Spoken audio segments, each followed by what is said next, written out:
वृन्दावनेश्वरी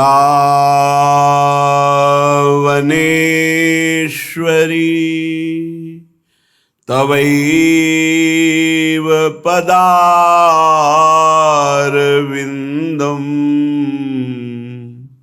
प्रेमामृतैकमकरन्द रसौघपूर्णम्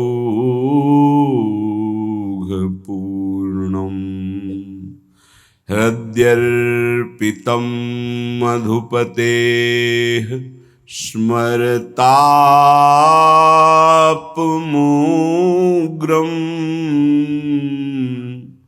निर्वापयत् परमो शीतलमाश्रयामि परम शीतल माश्रयामि।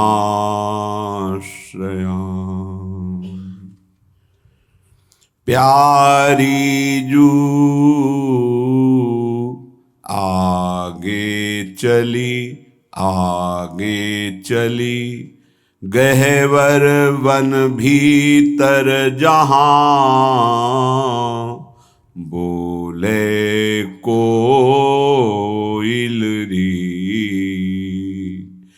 अति विचित्र फूल पत्रनिकी से रची रुचिर संवारी तहाँ तूब सोइलरी प्यारी जू आगे चली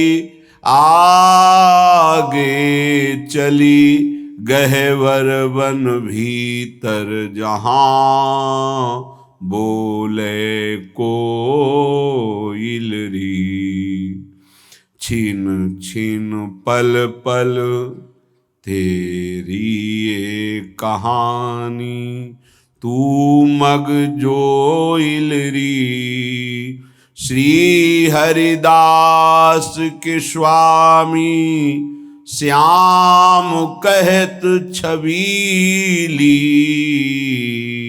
काम रस भोइलरी प्यारी जू आगे चली गहवर वन भीतर जहाँ बोले कोइलरी।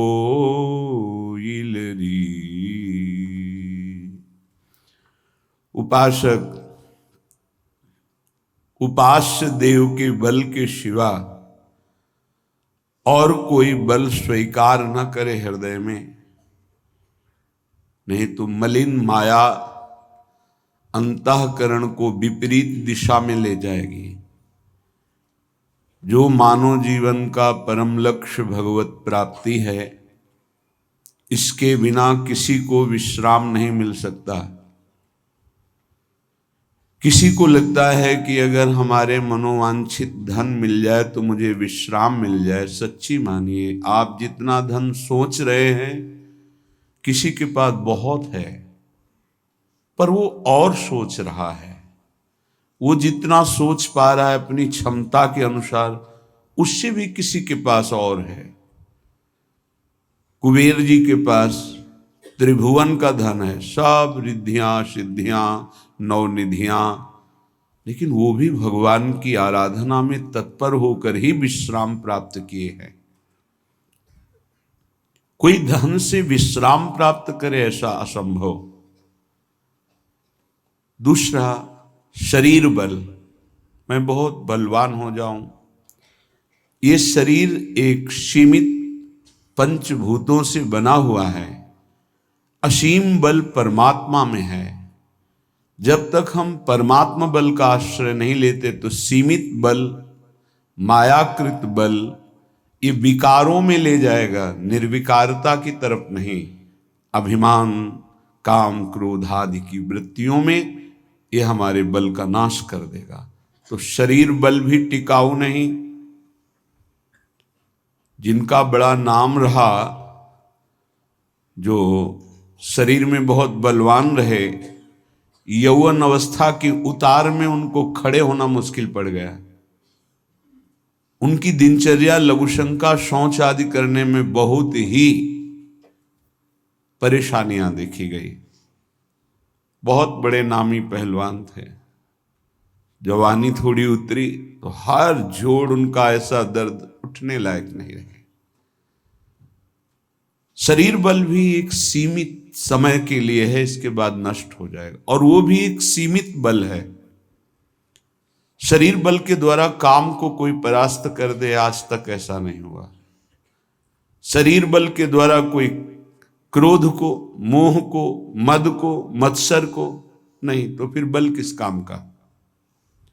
धन बल भी और शरीर बल भी, यदि भगवद आश्रय नहीं है तो यह आपको विश्राम नहीं दे सकता, शांति नहीं प्रदान कर सकता। विश्वास मानिए।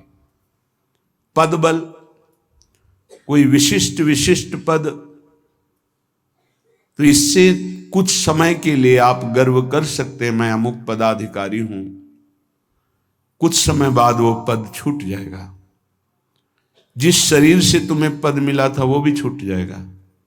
फिर आपके कर्मों की जो बही खाता है वो जो खुलेगा, तो आपकी जो दुर्दशा होगी वो समझ नहीं पाएंगे। जैसे महाराज नहुष पुण्य प्रताप से देवराज इंद्र बनते हैं और पापाचरण की वृत्ति उनके अंदर जागृत हुई तो अजगर योनि को प्राप्त हुई है, सांप योनि, अजगर। इसका मतलब कोई पद भी स्थायी नहीं है जो हमें विश्राम दे सके। परिवार, जब तक आपका कोई स्वार्थ, जब तक आपसे कोई लाभ, तभी तक आप उनको अपना मानते हैं, वो आपको मानते हैं। जिस दिन आपका स्वार्थ खत्म हो गया, देख लेना आप क्या आप सम्मान करते हैं अपने माता पिता का या अपने उन प्रिय संबंधियों का, या आप उनके किसी काम लायक न रह जाएं तो आपको कितना प्यार करते हैं आपको समझ में आ जाएगा। ये भी झूठा निकला। तपस्या, बहुत बड़ा तप एकत्रित किया हिरण्यकश्यप ने, रावण ने, कुंभकर्ण ने, लेकिन भगवान से इनका द्वेष रहा। पर ये तो भगवत पार्षद हैं, भगवान की इनको निश्चित प्राप्ति होनी है। शुंद उपशुंद नाम के बहुत बड़े बलवान तपस्वी हुए, तिलोत्तमा अप्सरा के आकर्षण में परस्पर दोनों मारे गए। किस काम की तपस्या।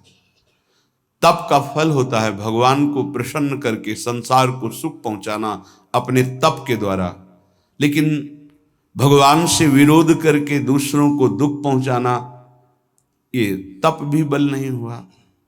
और आज तपस्या कौन कर सकता है? कोई बिरला ही कोई वास्तविक जिसे तप कहते हैं वो कर सकता है।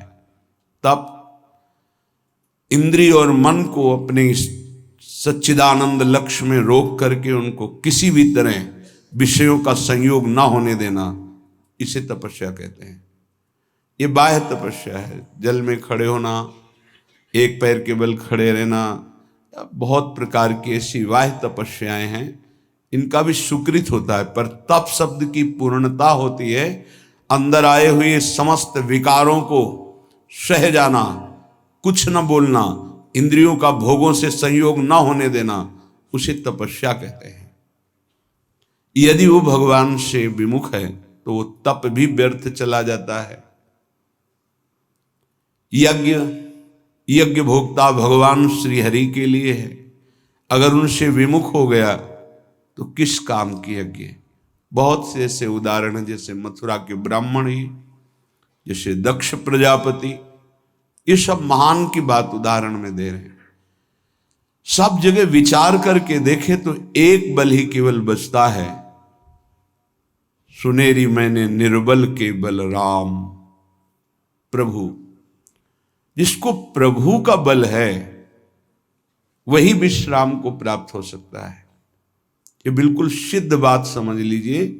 ये हमारे मन की दौड़ है कि यदि हमें धन मिल जाए, पद मिल जाए, अमुक अमुक अमुक, तो मैं सुखी हो जाऊं। लेकिन जितना आप सोच रहे हैं उतना किसी के पास है, वो सुखी क्यों नहीं हो गया? पद भी है, सम्मान भी है, रुपया भी है, परिवार भी है, सब है। लेकिन यहां देखा है पूरे जीवन में जब मिले हैं कानपुर महानगर, वहां एक से एक फैक्ट्रियां, एक से एक धनी मानी, कहीं किसी के हृदय में संतोष नहीं देखा, विश्राम नहीं देखा, शांति नहीं देखी, निष्कामता नहीं देखी। तो है क्या? कूड़ा करकट ही तो जमा है। इसलिए सबसे प्रार्थना है, ये जो मन की बार बार मांगे हैं, जब तक भगवान का आश्रय भजन नहीं होगा, ये नहीं रुकने वाली, नहीं रुकने वाली। कल एक प्रश्न कर रहे थे, ओवर थिंकिंग कैसे हमारी रुके? रुपया से रुक जाएगी? एक की चाह करोगे, लाखों की चाह बढ़ेगी, लाखों की चाह करोगे, करोड़ों की चाह, करोड़ों की पूर्ति, तो अरबों की चाह। ऐसे प्रत्येक भोग की चाह करके देख लो, अंदर से देख लो किसको विश्राम प्राप्त है। ये मन एक भूत जैसा है।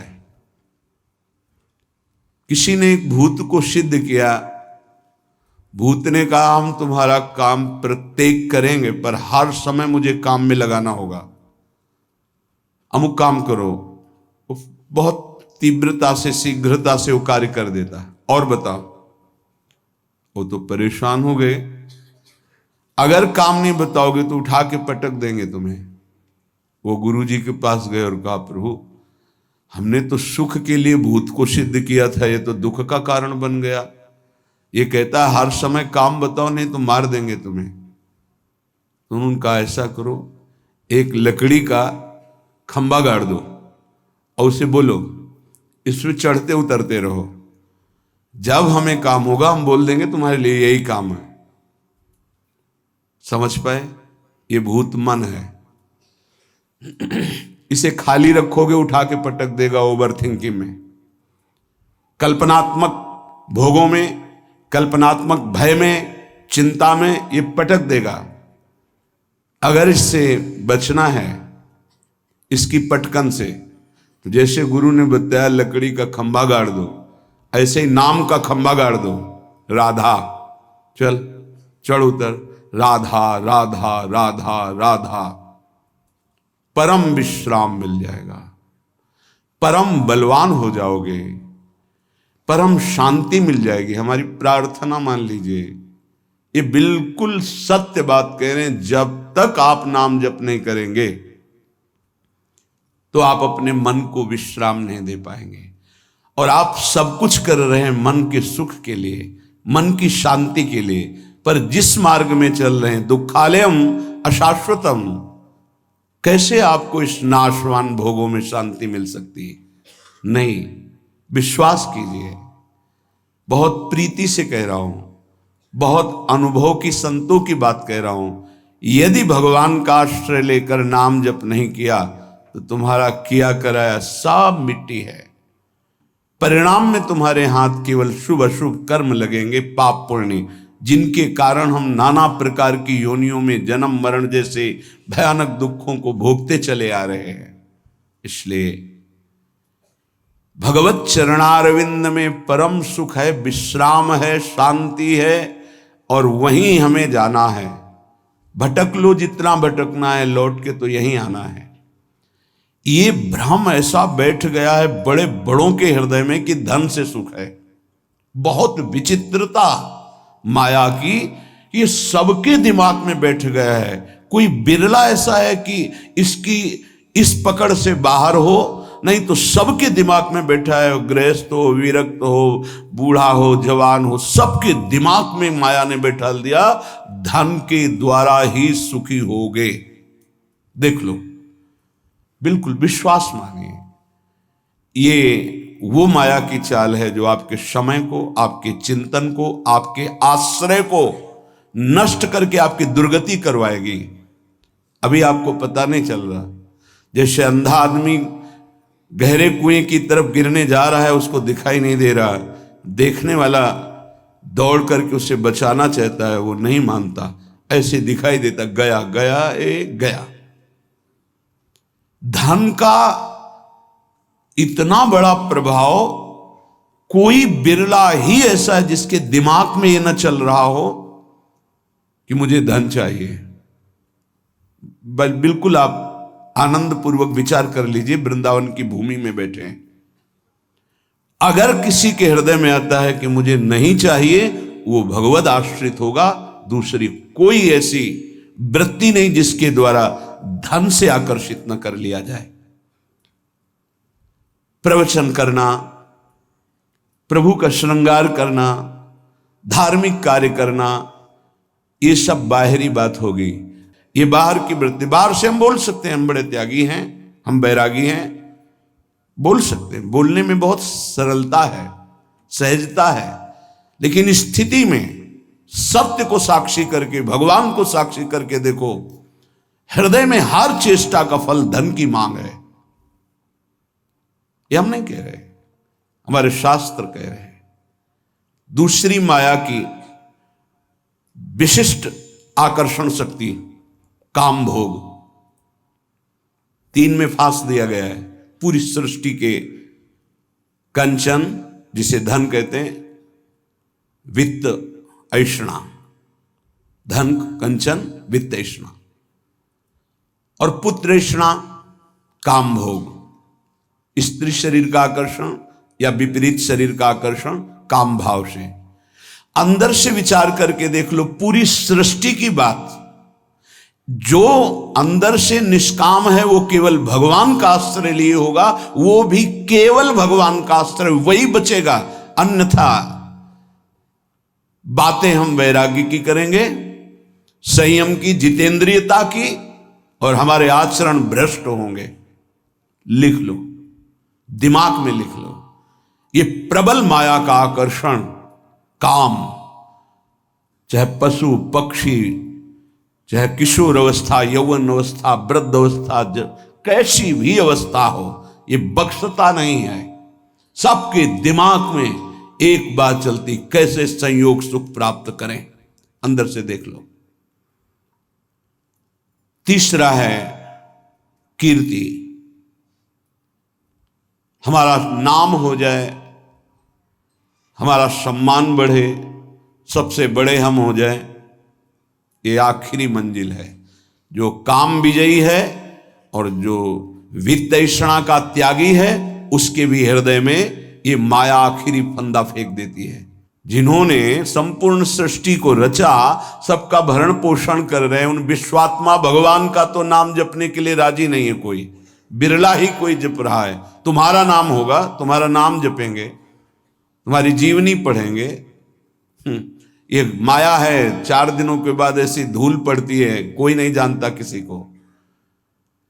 ये जो माया का आकर्षण है, ये 3 में रख दिया गया है, धन, काम भोग और मान सम्मान प्रतिष्ठा कीर्ति, लोक ऐषणा। ये लोक ऐषणा आखिरी में गिरा ही देती, वही बचता है। जे राखे रघुवीर ते उबरे त्यू कालम, जे राखे रघुवीर। भगवान जिसे बचा ले तो लोक ऐषणा से बच जाए, नहीं वित्त ऐषणा, पुत्र ऐषणा से बचा हुआ भी इस लोक ऐषणा में गिर जाता है। तीनों पर जो विजय प्राप्त कर लेता है, वो भगवत साक्षात्कार करता है, वो परम शांति को प्राप्त होता है। हृदय से महारानी जी का आश्रय मिलने का अवसर मिला है कि हर समय हम इस अभिमान में रहे कि हमारी श्यामा जी वही सब भरण पोषण करने वाली, वही हमें प्रेम प्रदान करने वाली, वही हमारा परम मंगल करने वाली। कहीं ये आश्रय में कुछ ना प्रवेश कर जाए, अन्य आश्रय कहीं ना हो जाए, ये उपासक देखता रहे। जो अन्य आश्रयी हैं उनको इस बात पर चिंतन करना चाहिए, विचार करना चाहिए, ये अन्य आश्रय आपकी दुर्गति के सिवा और कुछ नहीं कर सकता। अगर दुर्गति को रोक सकता है तो भगवद आश्रय रोक सकता है। यदि तुमसे इतने महान पाप हो चुके हैं कि जिनकी तुम खुद स्मृति करके घृणा करते हो। कभी कभी ऐसे पाप हो जाते हैं कि अपना हृदय ही अपने को दंड देने के लिए कहता है कि बहुत नीच आचरण तेरे द्वारा हो गए। अगर ऐसा भी है और हमारे प्रभु की शरण में आ जाए तो बाहुओं में लेकर हृदय से लगाते हैं, ऐसा स्वभाव है। कोटि विप्र बदला गए जाहू, आए शरण तजौ नहीं ताहू। इसलिए सबसे प्रार्थना है ये मन, ये बुद्धि, ये माया इन पर बैठ करके आश्रय का बदलाव कर देगी। यदि गुरु कृपा से, सत्संग की कृपा से, प्रियालाल की कृपा से आपका आश्रय बन रहा है प्रभु प्रियाजू, तो ये बहुत जन्मों की साधना सुकृत सब फलीभूत हो रहे हैं। इससे मत फिसल जाना।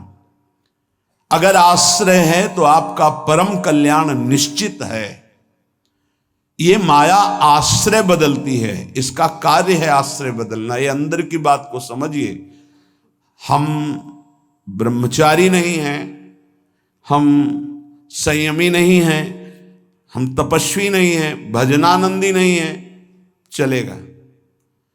पर हम प्रियाजू के हैं, प्रियाजू के सिवा हमारा कोई नहीं है, ये आपको भगवत प्राप्ति करा देगा।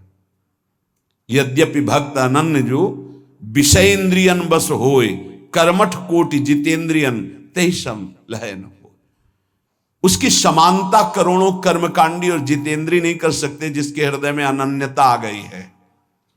इसलिए प्रार्थना है, समस्त साधनाओं का जो फल है वो आश्रय है। भागवत में बहुत बड़ी महिमा इस आश्रय की वर्णन की गई। आखिरी है 10वां आश्रय। नवधा भक्ति में 9वीं भक्ति पूर्णता है आत्मसमर्पण। यदि आप अपना मंगल चाहते हैं तो आप खुद देख लीजिए कितने बड़े साधना में आपका प्रवेश है। ईमानदारी से देख लीजिए। भरोसा नहीं है 1 मिनट बुद्धि का भी कहती भगवान प्यारे लगते, थोड़ी देर में कहेगी विषय प्यारे लगते हैं। इसका निर्णय ठीक नहीं है, पागल है ये। हमारी जो बुद्धि है वो पागल है। एक क्षण में कहती ये मार्ग सत्य है, दूसरे क्षण में उत्तर देने लगती है। ऐसी बुद्धि का भरोसा नहीं है। कितनी बड़ी साधना हो, अपराध बन जाए, वैष्णव अपराध, गुरु अपराध, इष्ट द्रोह, गुरु द्रोह, सर्वनाश हो जाता है। एक आश्रय है तो वो बचाता है, भगवद आश्रय। आश्रय को आप यदि समझ लें तो निश्चिंत हो जाएंगे, निर्भय हो जाएंगे, निःशोक हो जाएंगे। आप प्रभु के अंश हैं। ये प्रकृति प्रभु के द्वारा रची हुई है। ये भगवान का एक जादूमय खेल है। आप उनके अंश होकर इस खेल में फंस रहे हैं। वही गुरु रूप से, शास्त्र रूप से आपको इस खेल से निकलने का उपाय बता रहे हैं। पर आप ऐसे कपटी स्वभाव के हैं, छली स्वभाव के हैं। वो सर्वज्ञ प्रभु और गुरुदेव से भी छल करता है। हंसी की बात यह है कि जो तुम्हारा परम हित, परम मंगल, परम कल्याण प्रतिपल सोच रहे हैं, तुम उनसे छल और कपट कर रहे हो, केवल माया प्रेरित होकर के। क्या नहीं पता, क्या नहीं पता। तुम्हारे मन में जो स्फुरित होता है प्रभु को स्फुरित होने के पहले पता है नहीं। प्रभु कह रहे हैं और सब चलेगा। मोहि कपट छल छिद्र न भावा। और अगर अवगुण हैं तुम्हारे, धीरे धीरे सब ठीक हो जाएंगे। जन अवगुण प्रभु मानन काऊ, दीन बंधु अति मृदुल स्वभाव। लेकिन यदि आपके अंदर छल कपट है तो प्रभु कह रहे मोहि न भावा। नहीं, हम पापात्मा हैं, गलतियां हुई हैं, जैसे हैं नाथ आपके हैं, आपके सामने हैं। इससे आश्रय तत्व पुष्ट होता है। इसी आश्रय से घोर पातिकी को भगवत प्राप्ति हो जाती है। एक बार आश्रय ले लिया तो हमारे प्रभु छोड़ने वाले नहीं, आप छोड़ सकते हो, आपका स्वभाव है। प्रभु नहीं छोड़ेंगे। आश्रय का इतना विशेष महत्व है। जैसे कई बार सत्संग में सुनाया कि जगन्नाथ जी के श्रीअंग पार्षद कुसंग वशात वैश्यागामी हो गए। जब ये पता चला तो उनको बुलाया और कहा कि आप श्रीअंग सेवा भी करते हैं और वैश्या के संयोग में जाते हैं तो दो में से एक को स्वीकार करें, या तो जगन्नाथ जी के श्रीअंग की सेवा या वैश्या के संग। कामाशक्त चित्त हो गया था इसलिए जगन्नाथ जी की सेवा छोड़ दी, पर खास बात आश्रय नहीं छोड़ा, जगन्नाथ जी की प्रसादी पादुका अपने साथ ले गए। एक बार उठाकर सर में पादुका रख लेते और छाती से लगा के कहते, प्रभु मैं आपकी माया में फंस गया हूं, मेरी हिम्मत नहीं कि मैं इसका संग छोड़ सकूं, मैं आसक्त चित्त हो गया हूं।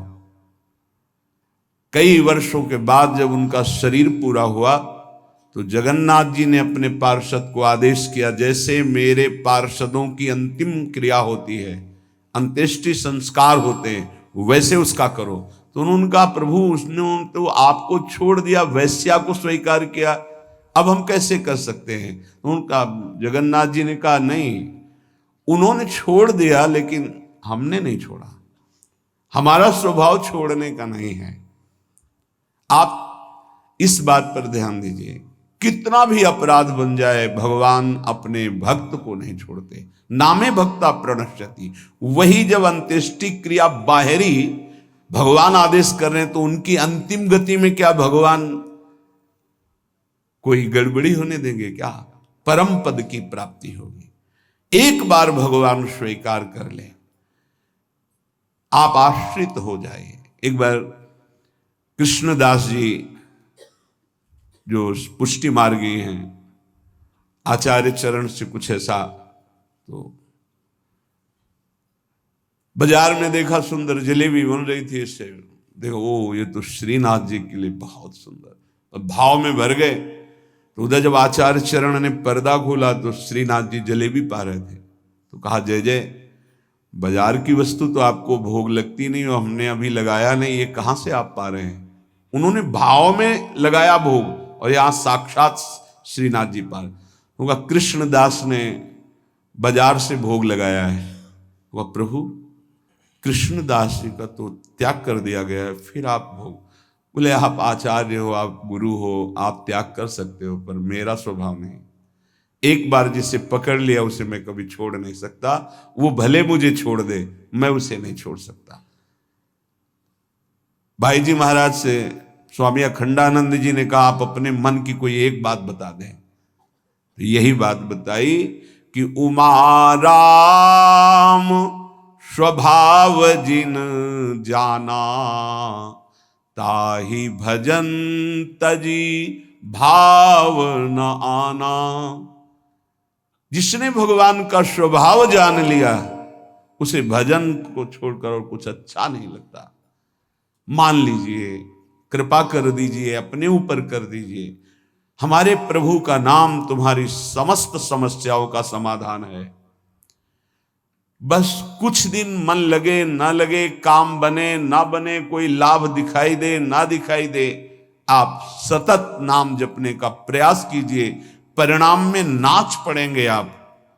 पहले आपके पापों का नाश होने दीजिए। नाम का प्रभाव महाअमृत में, जिसने नाम को स्वीकार किया, चाहे वो जैसा रहा हो, उसका परिणाम बड़ा मंगलमय निकला है। देखो आप कैसे हैं, कौन हैं, हमारे भगवान ये सब नहीं देखते। आपने भगवान का नाम उच्चारण किया, बस इसी से भगवान नहीं जाएंगे। अहोबत सुपचतो गरियान यज्जिभ्याग्य वर्तते नाम तुभ्यम। वो चाहे चांडाल क्यों ना हो, नीच आचरण करने वाला क्यों ना हो, यदि वो नाम जपना शुरू कर दिया तो गरियान वो सर्वश्रेष्ठ हो जाता है। तुम्हें कोई रोग शोक, कोई भी अभाव रात दिन जो जला रहे हैं वो प्रभावित नहीं कर पाएंगे यदि नाम जप करोगे। बात समझ लीजिए। ये छोटे मोटे रोगों की क्या बात जो 4 दिन में ठीक हो जाते हैं। आजीवन जब तक श्वास शरीर पे है तब तक भयानक कष्ट के द्वारा जीना है। अगर नाम चल रहा है तो इसका कोई कुप्रभाव नहीं है। मन शांत है, प्रसन्न है, 100 में 1% भी इसकी कोई परवाह नहीं, कोई चिंता नहीं। जो शास्त्र में लिखा है वो जीवन के अनुभव में उतरना चाहिए। कोई भी रोग जिससे रात दिन लोग जलते हैं वो तुम्हें ताप नहीं दे सकता। कष्ट आएगा लेकिन वो आपको परास्त नहीं कर पाएगा। इधर से कष्ट का प्रहार तो इधर आनंद की वो बाढ़ लगी हुई है कि इधर लहरें कष्ट की हो रही, वो आनंद में डूबा हुआ है। ये किससे होता है? नाम जप से। प्रार्थना मान लीजिए, ये प्रवचन नहीं, ये जीवन है। अगर आप मान लेंगे तो निहाल हो जाएंगे, आप मस्त हो जाएंगे, आप इस दुखालय से पार हो जाएंगे। शोक, जिन वस्तुओं का हम सेवन करते हैं, जो प्रिय वस्तु होती है, प्रिय जन होते हैं, इनके वियोग में बहुत शोक होता है। सच्ची मानिए, यदि नाम जप कर रहे हैं आप और आपका नाम संग्रह हो चुका है, पाप नष्ट हो चुके हैं, तो आपको कभी किसी के भी वियोग में, चाहे वस्तु हो, पद हो, संपत्ति हो, संबंधी हो, आपके हृदय में ताप नहीं लग सकता। जासु नाम भव भेषज हरन घोर त्रैशूल, दैहिक दैविक भौतिक ताप, ये नाम जापक के हृदय में नहीं लग सकते। मस्ती रहती है। नरसिंह मेहता जी के पुत्र जब पधारे तो करताल उठाकर नाच रहे हैं गोविंद के सामने। बड़ा अच्छा किया, आप अपनी वस्तु स्वीकार कर लिए। धरोहर थी, आपने ले ली, आपकी धरोहर आपने ली, मस्त होकर, कोई शोक नहीं। चाहे जितनी हानि हो जाए, उसको विश्वास है कि जिसने बिना किसी की सहायता के एक पलक झपकने में अनंत ब्रह्मांडों का सृजन कर दिया, वो भगवान जब चाहेंगे, अगर लौकिक सुख देना चाहेंगे तो बौछार हो जाएगी। इसलिए उसे शोक नहीं होता। अभाव, ये चाहिए, वो चाहिए, वो चाहिए। हमें प्रार्थना भी नहीं करनी भगवान से ये चाहिए। सच्ची मानिए, जैसे छोटे बच्चे का ध्यान माता स्वयं रखती है, क्योंकि वो मांग अपनी प्रस्तुत नहीं कर सकता। समय से कब उसे भोजन पवाना है, कब कौन सा वस्त्र धारण करवाना है, कब क्या उसकी सेवा करनी, ये स्वयं मां चिंतन करती है। ऐसे अनंत माताओं का वात्सल्य लिए हुए हमारे प्रभु अपने जनों का चिंतन करते हैं। योगक्षेमम वहाम्यहम शब्द पर ध्यान दीजिए। अपना कार्य है अनन्यश्चिंतयन्तो माम, भगवान का कार्य है योगक्षेमम वहाम्यहम। हम नाम जप करते हुए अपने कर्तव्य का पालन कर रहे, और श्री भगवान अपने कर्तव्य का, योगक्षेमम वहाम्यहम। जो अप्राप्त है उसे प्राप्त करा दूंगा, जो प्राप्त है उसकी रक्षा करूंगा, इसे कहते हैं योगक्षेमम। तू क्यों रो रहा है? अब मत रो, अब भगवान नाम जप कर, नाम रट। फिर देख, जन्म जन्म से ये घिघियाते रोते चले यार, ये दे दो, ये दे दो, ये दे दो, फिर मरे, फिर वहीं से शुरू, ये दे दो, ये दे दो। कब तक ये भिखमंगापना हमारे मन में बैठा रहेगा? अरे मंगवे भलो न बाप सो, जो प्रभु राखे टेक। अविनाशी का बच्चा घिघियाता घूम रहा है विषयों में, समझ में नहीं है ना, समझ में प्रभु की समझ नहीं है, इसीलिए ये दुर्दशा होती चली जा रही। एक जन्म से असंख्यों जन्म हो गए ये मांगते मांगते। ये मंगतापना कब मिटेगा? ये अभाव कब मिटेगा? जब भाव का पता चल जाएगा। आप बहुत बड़े के हैं, आप स्वयं परमानंदमय हैं। आपको किसी वस्तु, स्थान, व्यक्ति से आनंद की खोज नहीं करनी। बस बाहर भटक रहे हो, इसलिए तुम्हारा जो भाव है वो अंतर्हित हो चुका है। अंतर में आओ तो न शोचति न कांक्षति समः सर्वेषु भूतेषु मद भक्तिम लभते पराम। न कोई शोक, न कोई चिंता, एक परमानंद की अनुभूति। ना मानो तो भोग लो, जलो, ये माया दुर्दशा कर देगी। ना मानो, जलते रहो। अगर संतों के हृदय में कोई पीड़ा होती तो इसी बात की होती, अमूल्य मानव जीवन प्राप्त करके भगवान से विमुख होकर तुम कैसी दुर्दशा को प्राप्त हो रहे हो। उठो। गलतियां होना स्वाभाविक है, माया फिसलन वाली है, गलती हो सकती है, लेकिन हम सत्य मार्ग को छोड़ दें ऐसा नहीं हो सकता। क्यों रो रहे हो? मेरा नाम रट, देख दुख नाम की वस्तु नहीं रह जाएगी, तेरे सारे संशय नष्ट हो जाएंगे। भक्ति हो ना हो, श्रद्धा हो ना हो, विश्वास हो ना हो, तू केवल नाम रटना शुरू कर दे, इससे बढ़कर और क्या बात कही जा सकती है। जितना भी दान पुण्य तपस्या यज्ञ तीर्थाटन है, अगर श्रद्धा नहीं है तो फल की प्राप्ति में संशय है। मंत्र जप रहे हो, श्रद्धा विश्वास नहीं तो फल की प्राप्ति में संशय है। लेकिन नाम जप कर रहे हैं, बिल्कुल आपकी श्रद्धा नहीं है, तो भी भाव कुभाव अनख आलसहु, नाम जपत मंगल दिशि दशहु।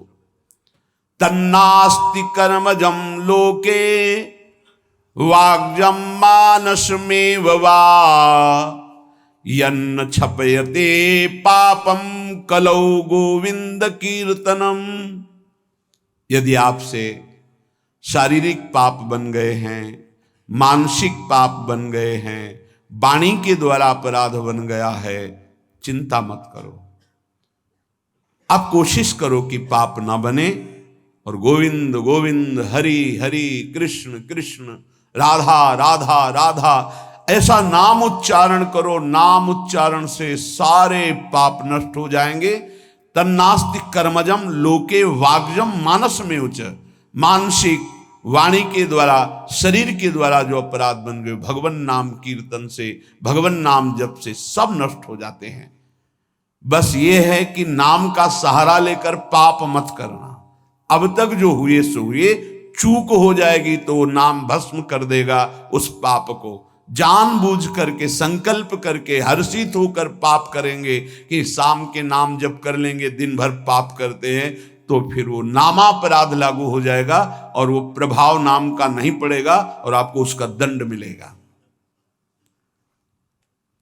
उठते बैठते खाते पीते सोते, सुख में दुख में, श्रद्धा से अश्रद्धा से, भक्ति से अभक्ति से, एकांत में कोलाहल में, जैसी भी परिस्थिति है उसमें तुम नाम जप करो। कुछ उपासक हैं वो परिस्थिति की मांग करते हैं भजन के लिए, चाहे वो गृहस्थ में हो या विरक्त में। कुछ ऐसा हो, एकांत हो, शांत हो, ऐसा हो ऐसा हो। तो भगवान अल्पज्ञ है क्या? तुमको जो परिस्थिति दी है वो भगवान ने विधान करके दी है। उसी विधान में यदि भजन कर ले गए तो सिद्ध हो जाओगे। परिस्थिति का परिवर्तन ना मांगा जाए, उसी परिस्थिति में भजन करके भगवान की प्राप्ति होगी जो भगवान ने हमको परिस्थिति दी है। परिस्थिति का जो परिवर्तन मांगते हैं उनसे भजन नहीं बनता। वो परिस्थिति के भोक्ता होते हैं, वो भजन के नहीं। इस बात को अंदर से समझो। अब हमारा मन ऊब गया, अब हम भाग करके गृहस्थी से विरक्ति बनना चाहते हैं। नहीं, जरूरत नहीं है। वेश परिवर्तन की जरूरत नहीं है। यदि आपने गृहस्थ धर्म स्वीकार किया है तो परिवार के भरण पोषण की जिम्मेवारी है, तो मेहनत कीजिए और नाम जप कीजिए, परिवार का पोषण कीजिए, भगवत प्राप्ति हो जाएगी। भाग के जाओगे तो जो कुछ तुम्हारा पुण्य बना है उससे तुम्हें जो वैराग्य हुआ है, वो जहां आपने दूसरों का अन्न पाया और जहां प्रणाम नमस्कार स्वीकार किया वो खत्म हुआ। फिर ऐसा मन चिंतन कराने लगेगा कि गृहस्थी से भी गिरी स्थिति हो जाएगी। जो वास्तविक आंतरिक भगवत प्राप्ति का वैराग्य है वो भजन बल से बहुत जोर का प्रकट होता है। वो परिस्थितियों की मांग नहीं करता है। जैसी परिस्थिति होती है उसमें ही भजन करना है, चाहे गृहस्थ हो चाहे विरक्त। जैसी परिस्थिति में प्रभु ने रखा है उसी परिस्थिति में भजन करके दिखाओ, क्योंकि भगवान ने तुम्हारे लिए मंगल विधान वही रचा है। यदि मेरा नाम जप करोगे तो तेरा भार मैं ग्रहण कर लूंगा। तुझे कुछ चिंता करने की जरूरत नहीं। ये अखिल लोक चूड़ामणि भगवान बोल रहे, तेरा भार मैं ग्रहण कर लूंगा। तू मेरा नाम जप कर, तू निश्चिंत हो जा, फिर तू देखेगा कि मैं तेरे लिए क्या करता हूं, तब जान पाएगा। तो निश्चिंत होकर नाम जप कर। तस्मान नामानि कौन्तेय भजस्व दृढ़ मानसः नाम युक्तः प्रियोष्माकं नाम युक्तो भवार्जुन। हे अर्जुन, तुम दृढ़ चित्त होकर के मेरा नाम जप करो। जो नाम जप करता है वो मेरा बहुत प्रिय हो जाता है। जो नाम से युक्त हो जाता है मैं उसे बहुत प्यार करता हूं। पीछे पीछे भगवान डोलते हैं। जहां मेरा भक्त चरण रखे वहां रखूं मैं हाथ, पीछे पीछे मैं फिरूं कभी न छाड़ू साथ। हर समय हमारे आसपास हमारे आराध्य देव रहते। ये सिद्ध बात है। नाम वाणी जहां श्याम श्यामा तहां। यदि नाम चल रहा है, वाणी का गायन हो, श्याम श्यामा विराजमान है। गाते रहिए, नेत्र ठीक हो जाएंगे, हृदय के नेत्र खुलेंगे तो आप देख पाएंगे हर समय श्यामा श्याम आपके समीप हैं। ओ नाम जापक, तू भय मत कर, क्योंकि भय को भी भयभीत करने वाला महाभीषण मैं हूं। भयंकरों का भी भयंकर मैं हूं। और तू मेरा नाम जपता है तो तुझे कौन भय प्रदान कर सकता है। 5 वर्ष के बालक हैं प्रहलाद जी महाराज। हिरण्यकश्यप त्रिभुवन का स्वामी है, समस्त शक्तियों का स्वामी है। हर उपाय कर लिया लेकिन कहीं खरोच नहीं लगा पाया प्रहलाद जी के तन में। भीषणों का भी भीषण मैं हूं, तू डर मत। ये विश्वास करो, श्री भगवान की महिमा पर विश्वास करो। शरीर तो छूटेगा ही, आज नहीं तो कल छूटेगा, लेकिन विश्वास दृढ़ हो गया, भगवान का आश्रय दृढ़ हो गया तो हमारा परम मंगल हो जाएगा। सब विपत्तियों का नाश करने वाला मैं हूं। हरि स्मृति सर्व विपद विमोक्षणा। चाहे जितनी बड़ी विपत्ति हो मेरा स्मरण कर, मैं विपत्ति का नाश करता हूं। नाम जप कर। जो मेरा नाम जप करता है, मेरी शरण में है, उसका काल भी कुछ नहीं बिगाड़ सकता। उसे मैं अभयदान करता हूं। ये मेरा व्रत है। बस तुझे एक बात समझनी है, ध्यान से सुन लो। चाहे आकाश टूटकर गिर जाए, चाहे पृथ्वी फट जाए, चाहे प्रलयाग्नि उठे, चाहे कोटि वज्रपात होने लगे, समस्त ब्रह्मांडों को जल डुबो दे, पर तू डरना नहीं। मेरा नाम जप करना, फिर देखना, तू देखेगा कि मैं तुझे अपनी छाती से लगाए हुए हूं। पक्का पक्का ऐसा ही। ये बात भूलना मत मेरी। तू कभी भयभीत मत हो रहा। मेरा नाम मैं ही हूं। नाम जप रहे हो तो मैं तुम्हें छाती से लगाए हूं। देखो, अगर आप भगवान का नाम जप कर रहे हैं, भगवद आश्रित हैं, तो आप गौर से देखना। यदि आश्रय पक्का है, पूरे जीवन की बात, कई बार ऐसा अनुभव हुआ कि यदि ये सेकंड में भगवान सहायता ना करते तो जीवन की बाजी ही नष्ट हो जाती। कदम कदम पे देखा, वो ठीक मौके पर ऐसा आश्चर्य में चमत्कार, ओहो भगवान ने बचा लिया, ये देखो भगवान ने बचा लिया, ये देखो भगवान ने ऐसा किया। ये संसार मेरा रचा हुआ एक माया का स्वप्न है। तू देखकर डर मत और ललचा मत, ये झूठा है। भगवान कह रहे हैं ललचा मत, ये झूठा है, माया के द्वारा रचित। माँ माने नहीं, या माने जो है नहीं पर दिखाई दे रहा है, जो है उसे नहीं दिखाना, ये माया का कार्य है।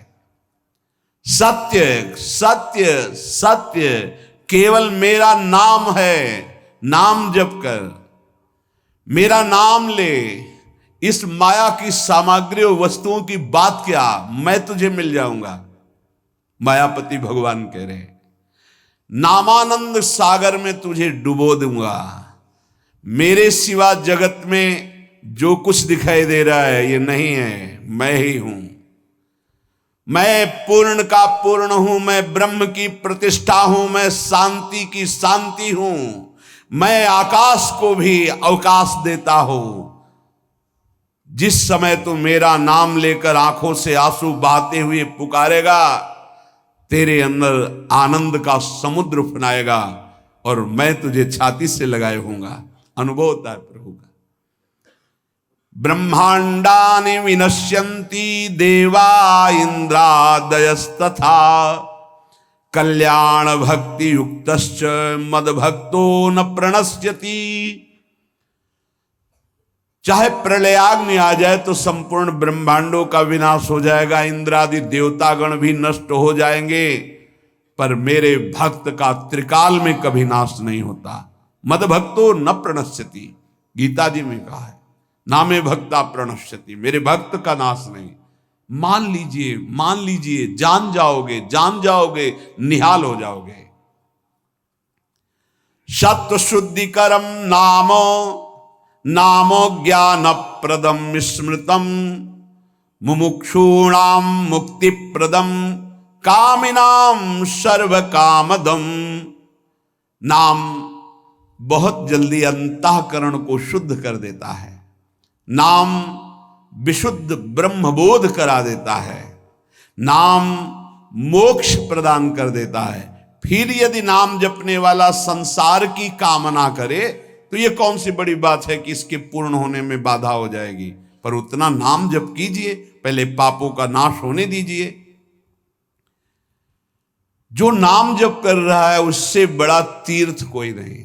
नाम जप कर रहे हो, हाँ आपका मन है तो चले जाइए कहीं स्नान करने, कहीं अवगाहन करने, कहीं जाने की जरूरत नहीं। परम तीर्थ का अवगाहन कर रहे हो।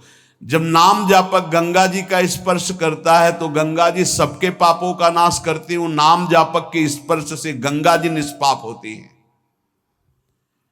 नाम सबसे बड़ा धर्म क्षेत्र है, अर्थात सबसे बड़ा धर्म कर रहे हैं यदि आप नाम जप कर रहे हैं। नाम देवों का परम देव है, क्योंकि वो केशव देव को भी अपने अधीन कर लेता है, नामी को अधीन कर लेता है। सुमिर पवन सुत पावन नामू अपने बस करी राखे रामू। अपने बस, ये शब्द बहुत बड़ा है। अजित को जीत लेता है नाम जापक। नाम परम तपस्या है। जो नाम जप कर रहा है बहुत कठिन है, नाम जप करना बहुत कठिन है। जहां नाम जप शुरू करो तो हृदय में जलन पैदा कर देते हैं, क्योंकि हृदय में जितने पाप हैं बिना भोगे उनको भस्म करना है। ये जो विचलित हो रहे हैं इनको शारीरिक दंड भोगना, इसलिए विचलित हो रहे हैं। नाम जप से जो जलन पैदा होती है वो तुम्हारे भाग्य खुल रहे हैं, जो तुम्हें शारीरिक दंड मिलने थे वो भस्म हो रहे हैं। चुपचाप सह लो। बहुत ही बच्चापन है दिमाग में, समझ में नहीं आ रहा। एक एक दिन आयु जा रही, एक एक श्वास नष्ट हो रही है, उस मनोरंजन का समय समझ रहे। अरे काल नजदीक आ रहा है, मृत्यु नजदीक आ रही, पता नहीं कब किस क्षण है। नाम कमाने आए थे, फिर पता नहीं मनुष्य शरीर मिले कि ना मिले। नाम परम भक्ति है। अगर नाम चल रहा है तो भक्ति परम भक्ति है। नाम परम शक्ति है। यदि नाम जब चल रहा है तो परम सामर्थ्यशाली हो जाओगे आप। नाम परम गति है। यदि नाम चल रहा है तो अब हमें चिंता नहीं कि हमारा कल्याण होगा कि नहीं होगा। नाम सर्वश्रेष्ठ पद है। नाम जप कर रहे हैं हम, परम पद में विराजमान हैं। नाम लेने से वर्तमान भूत भविष्य तीनों पवित्र हो जाते हैं। भूत में जो हमसे गंदे आचरण हुए, वर्तमान के नाम जपने से भूत पवित्र हो जाता है। वर्तमान के नाम जप करने से वर्तमान तो पवित्र है ही, भविष्य पवित्र हो जाता है। हमारा भविष्य बड़ा उज्जवल होगा। अविराम नाम जप कर, अविराम माने निरंतर। मेरे डर से अग्नि प्रज्वलित होती है, मेरी ही शक्ति दाहिका और प्रकाशिका शक्ति है, मेरे ही बल से सूर्य प्रकाशित होता है, मेरे ही बल से वायु बलशाली है, मेरे ही बल से इंद्र और नाना प्रकार की दैवी शक्तियां अपना कार्य करती हैं। मृत्यु मेरे ही बल से अपना अपना कार्य कर रहे।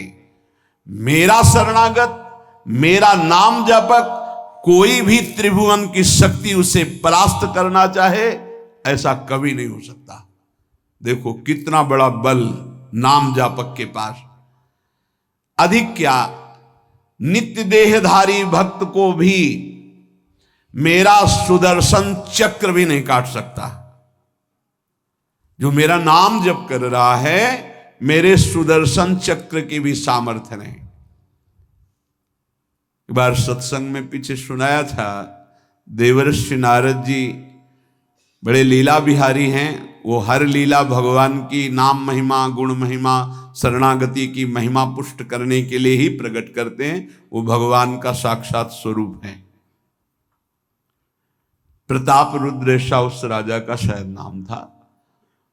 वो बड़ा प्रतापी चक्रवर्ती सम्राट पद पर भगवान रघुनाथ जी विराजमान थे।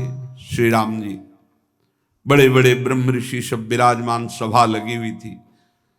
नारद जी बाहर मिल गए उनको और कहा, अंदर प्रभु के दर्शन करने जा रहे हो? नारद जी को प्रणाम किया। जी। तो वहां बहुत से ब्रह्म ऋषि बैठे हैं, सबको प्रणाम भी करोगे? हाँ जी, तो मर्यादा है संतों को प्रणाम। तो विश्वामित्र जी को भी प्रणाम करोगे? हाँ, क्यों, वो तो ब्रह्म ऋषि हैं। क्यों, ब्रह्म ऋषि कहाँ हैं? तो कौशिक वंश में प्रकट हुए, क्षत्रिय कुल में।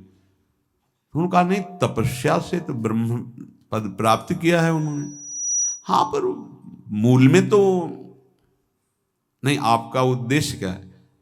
बस ऐसे कर लेना, माथा मत रखना। देवर्षि नारद जी के हैं, सब ऋषियों के माथा रखना। गए भगवान के दरबार में, भगवान को नमन किया, सब ऋषियों के चरणों में मस्तक रखा और विश्वामित्र जी के सामने जाके ऐसे करके ध्यान भी नहीं दिया। सभा जब पूर्ण हुई, विश्वामित्र जी के पास नारद जी बैठे, बोले आपने कुछ देखा भगवान? विश्वामित्र जी ने कहा क्या? वो प्रताप रुद्र को? नहीं, क्या बात क्या? सबको तो माथा रख के प्रणाम किया, आपको ऐसे किया, आपने देखा नहीं? वाह, हाँ ऐसे तो किया, ये तो देखा, हमारा ध्यान नहीं गया, इस पे कोई विशेष बात है? बोले हाँ, वो कह रहे थे कि मूल में तो क्षत्रिय ही है ना, ब्रह्म ऋषि तो बाद में तपस्या से, उसकी इतनी हिम्मत, मतलब एकदम अग्नि प्रज्वलित कर दी। हमारा दंड तो मिलना ही चाहिए। देवर्षि नारद, आप जैसे ब्रह्म ऋषि के साथ ऐसा वर्त उसको उधर सिखाया था और इधर ऐसे आवेश में खड़े हुए कहा, रघुनाथ आपके दरबार में हमारा अपमान हुआ। भगवान आपका अपमान कौन? प्रताप। वो जब चले गए, आपका आदेश क्या है? शाम तक उसका मस्तक हमारे चरणों में होना चाहिए। तो उनका प्रभु आपके सामने सत्य वचन कहता हूं, अगर सूर्यास्त होते होते मैं उसका मस्तक आपके चरणों में न डाल दूं, मैं रघुवंशी नहीं। आप शांत हुए। नारद जी ने बात पक्की। गए, अब वो आराम से अपने राज महल में सब बोले खा ले, मारा जाएगा शाम तक। अभी भगवान ने संकल्प कर लिया कि शाम तक तुम्हारा गला काट के विश्वामित्र जी के होगा। महाराज आपने हमको फंसा दिया, हम तो साष्टांग लौट जाते। आप पहले तो कहा था कि केवल हाथ जोड़ देना, बोले हम ये थोड़ी समझते थे समस्या फंस जाएगी, अब तो समस्या फंस गई। प्रभु अब बचे, बचाए कैसे बचे? रघुनाथ जी ने कहा मैं रघुवंशी नहीं, यदि उनके सत्य वचन होते हैं, भगवान कभी मिथ्या वचन नहीं बोल, मारे जाओगे। प्रभु बचा लो। एक उपाय है, महाभागवत हनुमान जी बचा सकते हैं। उनका राम जी का विरोध हनुमान जी कैसे कर सकते हैं? बोले अब जो कह रहे हैं तो हमारी पहुंच तो है नहीं कि हनुमान जी से हम संभाषण कर सके इस विषय में। बोले हनुमान जी को अगर कोई आज्ञा कर सकता है राम जी के अलावा तो माता अंजनी कर सकती है। चलो हम तुम्हें मिलाते हैं। अंजनी माता जी से मिला, साष्टांग दंडवत रोते हुए, मां रक्षा करो, बड़ी करुणा में। कहा कि बताओ क्या तुम्हें समस्या है? बोले मां त्रिभुवन में केवल आप ही जो हमारी रक्षा कर सकती हो। बोलो एक राजा है जो मुझे मारना चाहता है, आप बचा सकती हो मुझे। राजा मारना चाहता है? मेरा पुत्र महाबली महाभागवत हनुमान है, मैं आज्ञा करूंगी, कभी मेरी आज्ञा को उल्लंघन नहीं करेगा। जाओ मैं तुम्हारी रक्षा का व्रत लेती हूं। नारद जी मन में सोचे काम बन गया, हमारा काम बन गया, क्योंकि अब प्रकाश होगा भगवान के नाम का। हनुमान जी महाराज आए, बेटा आज्ञा कीजिए मां, मैंने इसकी रक्षा का व्रत लिया है। अभी तक ही नहीं पूछा था राजा कौन है मारने वाला, और मैंने कह दिया है ऐसा ऐसा। मां आपकी आज्ञा सिरोधार, त्रिभुवन में कोई ऐसा पैदा ही नहीं हुआ कि मेरी मां रक्षा का व्रत ले और उसे वो मार दे। कौन राजा है? तो हाथ जोड़कर कहा कि भगवान श्री राम। हनुमान जी एकदम सन्न रह गए, ये क्या? स्वामी से ही कहा मां आपने कौन सा व्रत ले लिया रक्षा का? मेरे प्रभु के खिलाफ मैं कैसे हो सकता हूं? मां ने कहा हमने तो वचन दे दिया। हनुमान जी ने कहा फिर बुद्धियों जितनी बुद्धियां हैं वो सब सरस्वती जी, सरस्वती भी जिनकी द्वारा प्रेरित हैं वो भगवान, और भगवान जिनकी बुद्धि में बैठे रहते हैं उनसे बड़ा बुद्धिमान कौन हो सकता है? इसीलिए परम ज्ञानी हैं श्री हनुमान जी महाराज। बुद्धि नाम अग्रगण्यम, जितने भी बुद्धिमान जन उनमें सबसे वरिष्ठ हैं, श्रेष्ठ हैं। हनुमान जी महाराज बोले चल तू एकांत चल। एकांत में ले गए और बैठ, थोड़ा ही समय रह गया संध्या का। अब तेरी श्वास में जहां भी रुकेगा नाम वहीं तेरा गला कटा, बिल्कुल पक्का। बस सीताराम सीताराम सीताराम, ये क्रम न टूटने पावे, तो ऐसा शुरू कर। अगर तेरे नाम में त्रुटि हुई, अंतराय पड़ा, उसी समय भगवान का अमोघ बाण काट सकता है, अन्यथा नहीं। तू चिंता मत कर, बैठ जा। वो बैठे, सीताराम सीताराम सीता।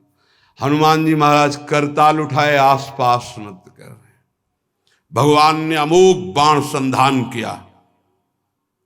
वो बाण आया और हनुमान जी जहां घूम रहे थे ऐसे परिक्रमा की वापस चला गया। भगवान ने कहा आज तक ऐसा नहीं हुआ। अमोघ बाण मोघ कैसे हो गया? लक्ष्य को बेधे बिना वापस कैसे आ गया? दूसरा बाण भगवान ने संधान नहीं किया। है क्या? कौन है त्रिभुवन में ऐसा जिसको बाण बिना बेधे वापस चला गया? लक्ष्मण जी से कहा कि जहां प्रताप रुद्र वहां तुरंत जाइए और देखिए बात क्या है, उसके गले को क्यों नहीं अमोघ बाण ने छेदन किया। गए, सर्वज्ञ हैं। वहां जो स्थिति देखी तो हनुमान जी की आंखों में अश्रु चल रहे थे। नाम संकीर्तन घूम घूम के, और वो आंख मूंदे बस सीताराम सीताराम। परम प्रेमी लक्ष्मण जी भी तालियां बजाकर शुरू कर दिया, सीताराम सीताराम। राम जी ने विचार किया कि बाण तो वापस आ गया, लक्ष्मण जी वापस ही नहीं आए, सूचना ही नहीं। और विश्वामित्र जी कह रहे हैं तो आपने प्रण लिया था कि संध्या होते होते। भगवान ने कहा कि आप धैर्य धारण कीजिए गुरुदेव, मैं स्वयं जाता हूं। जब कहा कि मैं स्वयं जाता हूं तो बोले मैं भी स्वयं चलूंगा, देखूंगा तुम निर्णय क्या करते हो। पूरी ब्रह्म ऋषियों की समाज साथ में, नारद जी बीड़ा लिए आगे कि प्रभु हम भी देखेंगे, और सब कुछ रचा इनका है, बड़ा विचित्र खेल है इनका। महाराज जी ही गए तो देखा वो सीताराम सीताराम सीताराम, हनुमान जी महाराज सीताराम सीताराम कीर्तन कर, लक्ष्मण जी कीर्तन। भगवान ने कहा अब समझ में आया, जिसके गले में नाम निरंतर चल रहा है मेरा अमोघ बाण भी छेदन नहीं कर सकता। जो भगवान यहां करे मेरा दिव्य सुदर्शन चक्र भी छेदन नहीं कर। भगवान ने कहा गुरुदेव आपने आज्ञा करी थी कि इसका शीश आना, आपने ये नहीं कहा था कि काट कर आना चाहिए उसको, रखो मस्तक। विश्वामित्र जी प्रसन्न हो गए। नारद जी ने कहा प्रभु इसमें न प्रताप रुद्र का दोष है न ब्रह्म ऋषि विश्वामित्र जी का, मैं ये दिखाना चाहता था कि आपके अमोघ अस्त्र से भी बढ़कर आपका नाम है। आपके अमोघ अस्त्र को कोई अगर, तो नाम आपका है। भगवान ने यहां जो कहा कि मेरा सुदर्शन चक्र भी उस गले को नहीं काट सकता जिससे नाम चलता है। विश्वास कीजिए भगवान की ऐसी लीलाएं होती हैं जिनको माया ऐसे प्रस्तुत करती है कि आपको अविश्वास हो जाए, परेशानी, उसमें गूढ़ रहस्य होते हैं, भगवान के दिव्य विधान होते हैं। हम मायाकृत बुद्धि वाले उस विधानों को नहीं समझते। नाम जापक एक अमोघ शक्ति वाला हो जाता है। आप अभी 4 दिन नाम जप किए, विपत्ति पापाचरण के कारण कोई प्रेरित होकर आ गई, माया ने कोई नाटक रच दिया, आपकी श्रद्धा खत्म हो गई। अरे युद्ध है, कभी विपक्ष से भी बाण आकर शरीर को घायल करता है तो सूरवीर पीठ दिखा के थोड़ी भागता है। ऐसे ही भजन के मार्ग में उतरा जाता है, चाहे जितनी विपत्तियां आए, अब नाम नहीं छूटेगा तो विपत्तियों का कोई प्रभाव आप पर नहीं पड़ेगा। हरि स्मृति सर्व विपदि विमोक्षणम, भगवान व्यासदेव जी कह रहे हैं। और ये नाम में प्रियता तभी होती जब किसी नाम जापक संत का संग हो जाता है। बिना संत संग के भजन में रुचि हो ही नहीं सकती। कहीं भी किसी का अगर नाम चल रहा है संत संग से, जब वो नाम जापक स्वयं नाम का उपदेश करता है तो उपदेश के साथ एक शक्ति जाती है जिसे शक्तिपात कहते हैं। वो वचन से भी होता है, दृष्टि से भी होता है, स्पर्श से भी होता है और संकल्प से भी होता है। शक्ति जो नाम जप की है, नाम जापकों की शक्ति जब साधारण जीवों में जाती, ए तुम आज से नाम जप करो, तो क्या समझते हो? उसके साथ नाम जप की शक्ति जा रही उसके पास। दृष्टि से देख लिया, मन से संकल्प कर दिया, वचन से बोल दिया, तभी नाम जप प्रारंभ हुआ। नहीं, पापाचरण करने वाला राधा नहीं बोल सकता। विश्वास कीजिए, पापवंत कर सहज स्वभाव, भजन मोर ते भाव न गाओ। संत जन भगवान के पार्षद हैं, अहेतु की कृपालु हैं, वो कृपा करते हैं तब नाम जप शुरू होता है। एक पति पत्नी में बहुत आसक्ति थी परस्पर, नाम जप ये सब तो आसक्ति के कारण कहीं गुंजाइश ही नहीं थी। जैसे एक साधारण कामासक्त दंपति, ऐसे एक बार एक संत भगवान वहां से तो देखा कि परिवार में बिल्कुल अश्रद्धा है संतों के प्रति, ना भगवान का भजन न धर्म। तो सामर्थ्य भजन से जो जितना करता है, ऐसे उनको देवर्षि नारद जी मिल गए। तो नारद जी से कहा, परम कृपाल हो, ये दंपत्ति इस घर में रहते हैं, बहुत आसक्त हैं, क्या इनकी परस्पर आसक्ति हट सकती है और भजन हो सकता है? बोले तो ऐसे हो जाएगा, चुटकी बजाते। बोले इतना आपस में प्रेम करते हैं कि उनका मन ही नहीं हटा सकते आप। बोले आप 2-4 दिन में फिर कभी आना तो देखना, ये साष्टांग दंडवत करके आपको प्रसाद पवाएंगे, ऐसी इनके अंदर भक्ति आ जाएगी। नारद जी गए, पति कहीं बाहर कार्य से गया था, पत्नी कहा कैसे आप संत भगवान कैसे आए? एक खास बात बताने आए हैं तुम्हें। क्या? ये जो तुम्हारा पति था ना, ये पूर्व जन्म का नमक बटोरने वाला नोनिया था। बोले नहीं प्रभु ऐसा नहीं।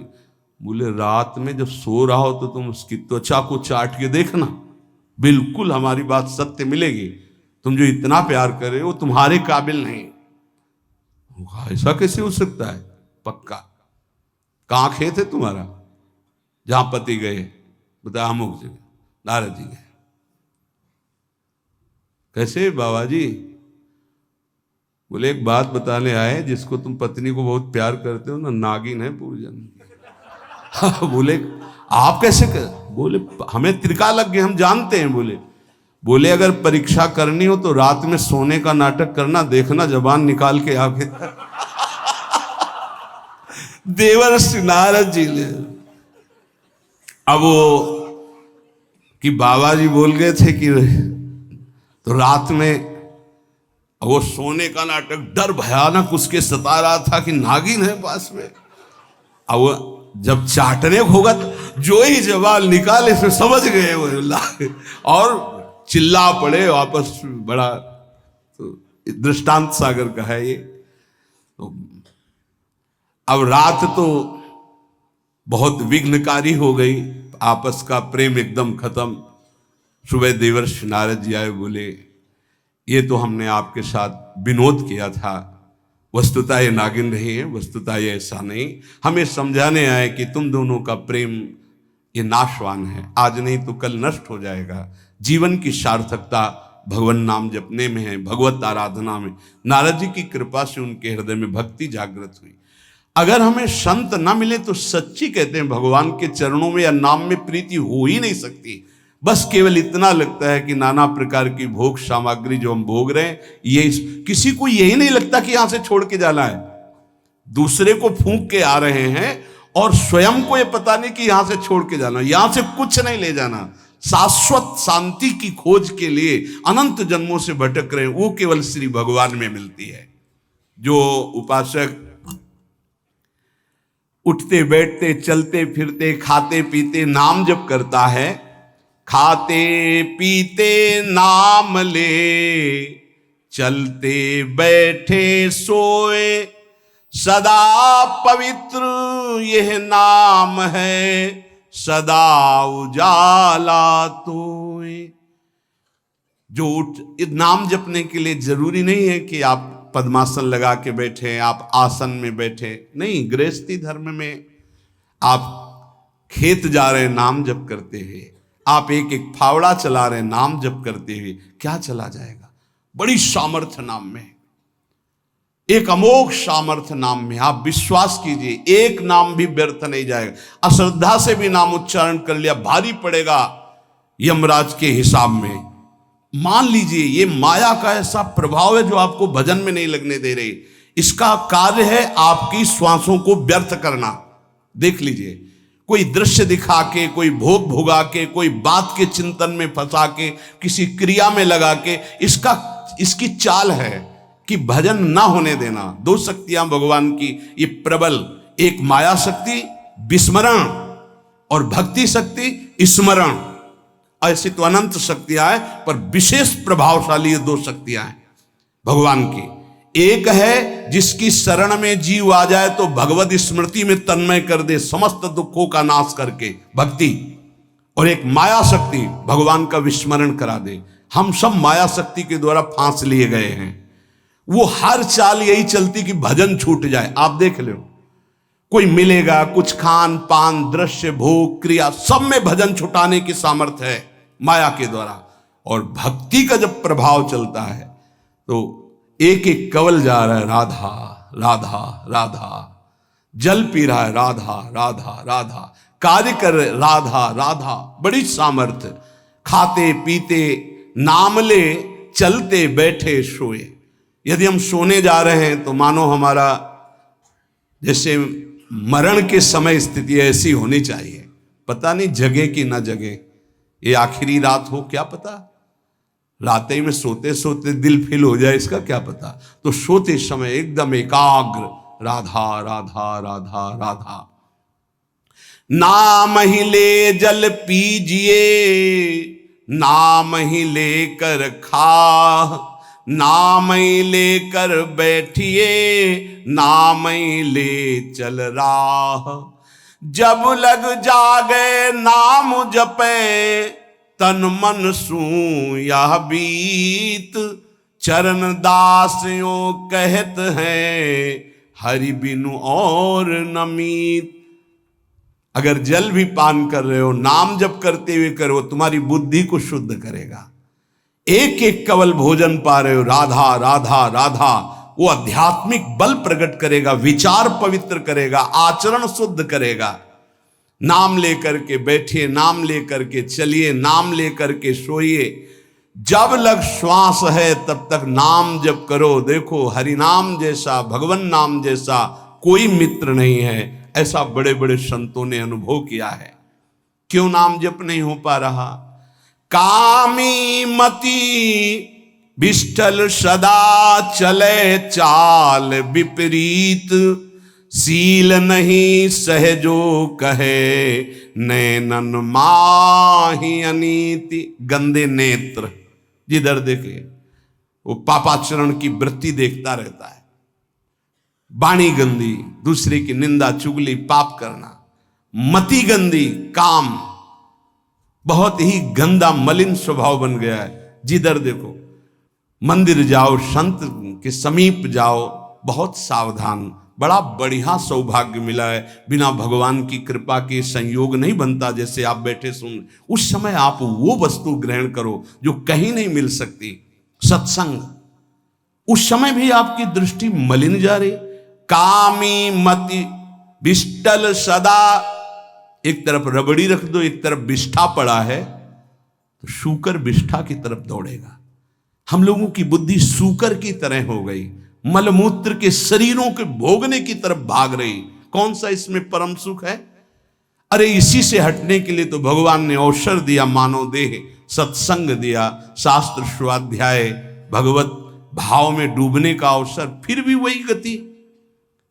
सदा रहे चित भंग ही, हृदय स्थिरता नाही।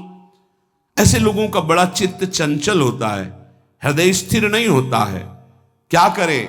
अगर ये भी नाम जप करने लगे तो सब शांत हो जाएगा, काम शांत हो जाएगा, मति पवित्र हो जाएगी।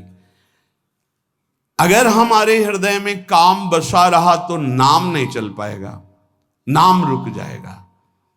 हमें एक एक चीज पावन करनी इसी नाम से। वाणी, नेत्र, श्रवणेन्द्री, संपूर्ण शरीर, अंतःकरण, तब भगवत मिलन होता है। इसी शरीर को भगवान हृदय से लगाते, ध्यान रखना। जब भगवान प्रकट होते हैं तो ऐसा नहीं है कि वो भाव में केवल प्रकट होते हैं। जैसे हम आप देख रहे हैं, हम आप मिल रहे हैं, ऐसे भगवान अपने भक्तों को हृदय से लगाते हैं। सच्ची मानिए, वो यही हैं, हर समय पास हैं। जिस समय हमारी इंद्रियां पवित्र हो गई, शरीर पवित्र हो गया, हृदय पवित्र हो गया, भगवान करुणा करके प्रकाशित हो जाते, माया का पर्दा हटा देते हैं। पूज्य नारायण स्वामी बड़े सिद्ध महापुरुष हुए। वो कह रहे हैं कि नाम कैसे आपका निरंतर चलेगा, इसके लिए जिस वाणी से नाम जप कर रहे हो, यदि झूठ बोलोगे, अरे आश्चर्य होता है, झूठ बोल करके तुम सोच रहे हो हम संभाल लेंगे। नहीं नहीं, झूठ तुम्हारा नाश कर रहा है, तुम्हें पता नहीं। जिस जिह्वा से नाम जप कर रहे हो, अगर नाम का विशेष फल प्राप्त करना है, जल्दी फल प्राप्त करना है, आपको दुखों से बचना है, पाप भस्म करना है, तो झूठ बोलना बंद कर दीजिए। क्या बिगड़ जाएगा आपका? सच्ची बोलने में क्या बिगड़ जाएगा? सच्ची बोलना शुरू करोगे, हिम्मत नहीं रह जाएगी पाप करने की। ये जो पाप करने की तुम्हारी हिम्मत पड़ रही, झूठ बोलने के कारण पड़ रही।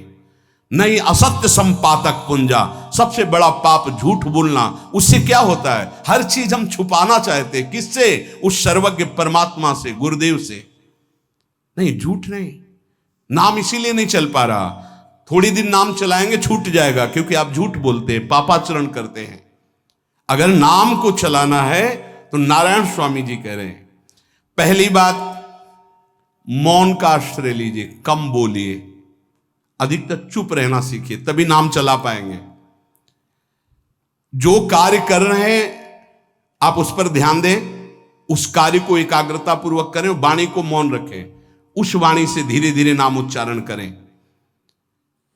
कम से कम 24 घंटे में 4 घंटे मौन का तो सबको अभ्यास कर लेना चाहिए। 24 घंटे में 4 घंटे मौन का। तो ऐसे ऐसे बुद्धिमान हो कहेंगे हम 6 घंटे मौन रहते हैं। कब? बोले जब सोते हैं तब। आप 4 घंटे कह रहे हम 6 घंटे मौन रहते हैं। 24 घंटे में हम 6 घंटे मौन रहते हैं। बहुत बुद्धिमान है। बोले आप 4 घंटे कहते हो, हम 6 घंटे मौन रहते हैं। तो कब आप मौन रहते हैं? बोले जब सोते हैं तो 6 घंटे सोते हैं, मौन ही रहते हैं उस समय। मौन जागृत की कह रहा हूं, 4 घंटे का। नारायण स्वामी के बहुत बड़े महापुरुष हुए, तुम 4 घंटे मौन का अभ्यास करो।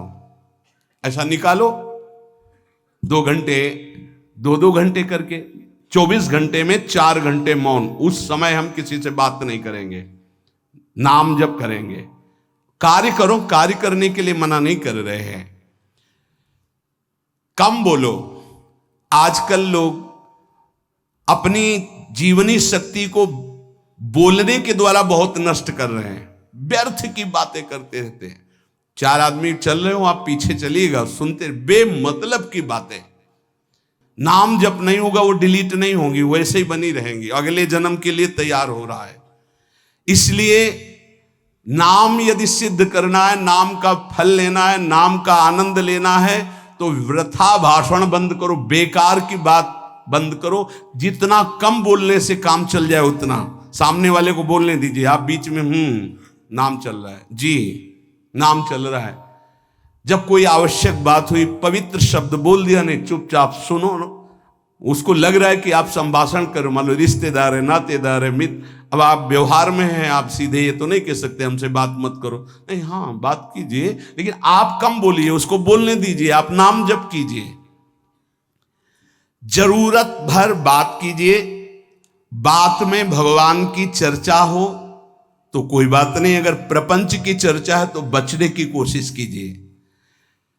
अपने संबंधियों, अपने दोस्तों, अपने व्यवहारियों से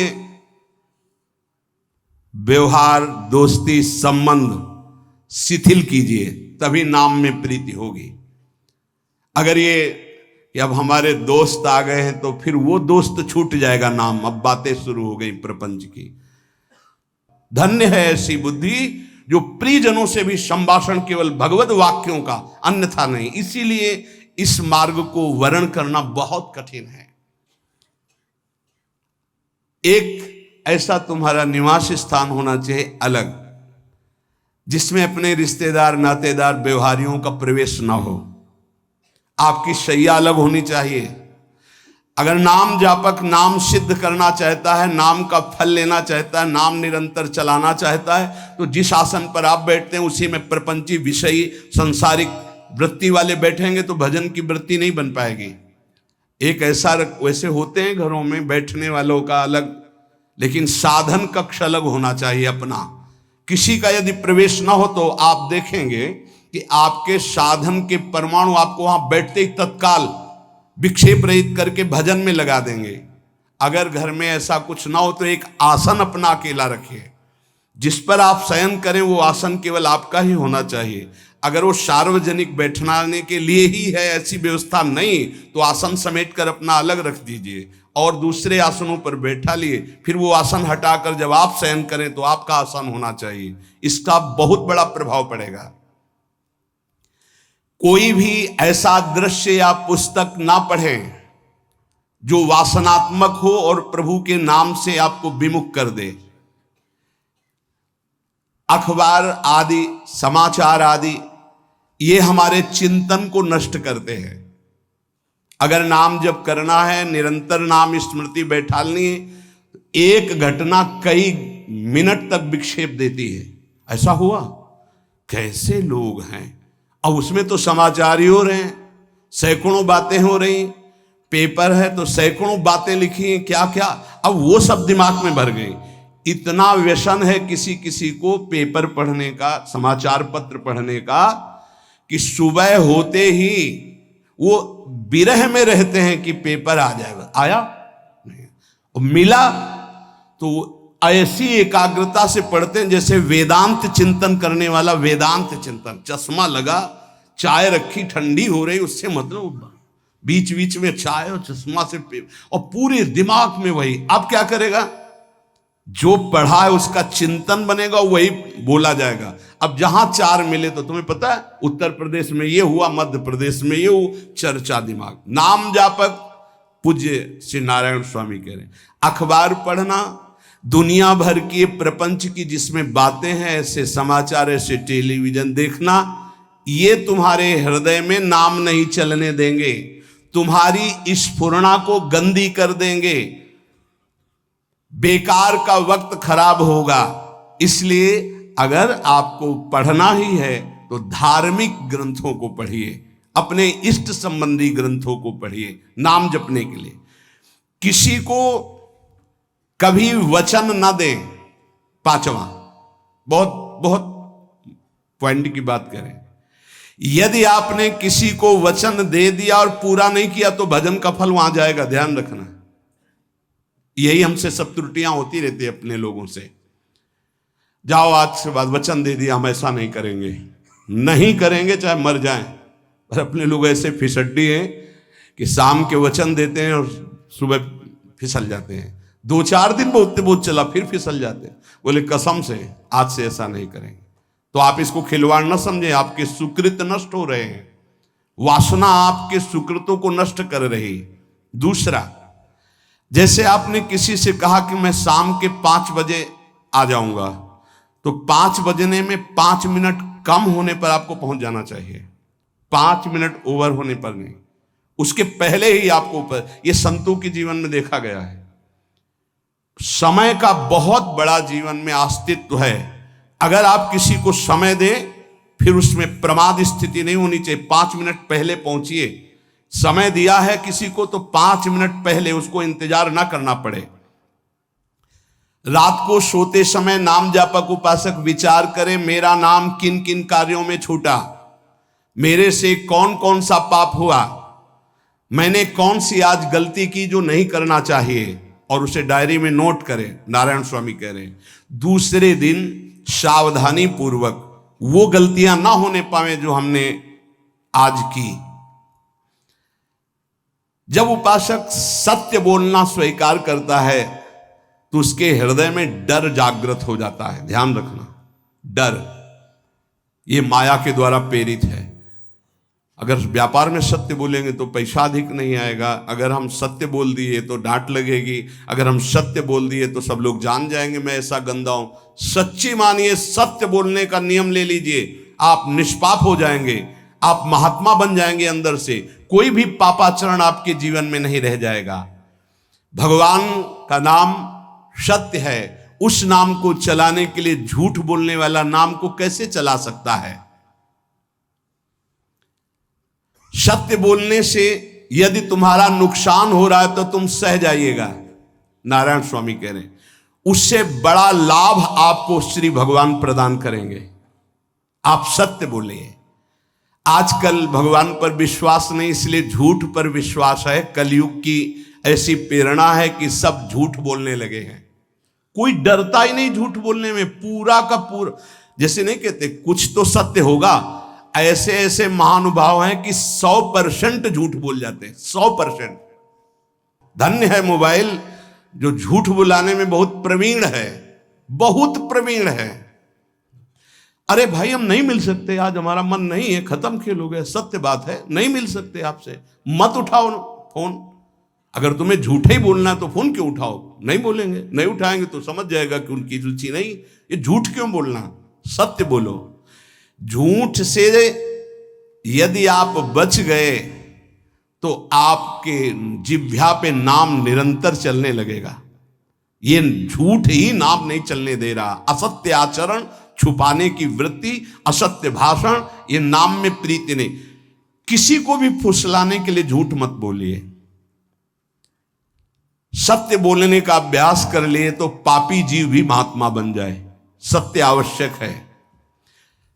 एक बड़े कागज पर ऐसी जगह लिख के रख लो जहां तुम उठते बैठते देखते हो कि मुझे सत्य बोलने का नियम लेना है, झूठ नहीं बोलना है। सत्य साधन कर लो, फिर देखो नाम कैसे चलता है। तपस्या, बड़े बड़े पुण्य, बड़े बड़े तीर्थ स्नान उतना पवित्र नहीं करेंगे जितना सत्य बोलने से होगा। पर बहुत कठिन है इस समय सत्य बोलना।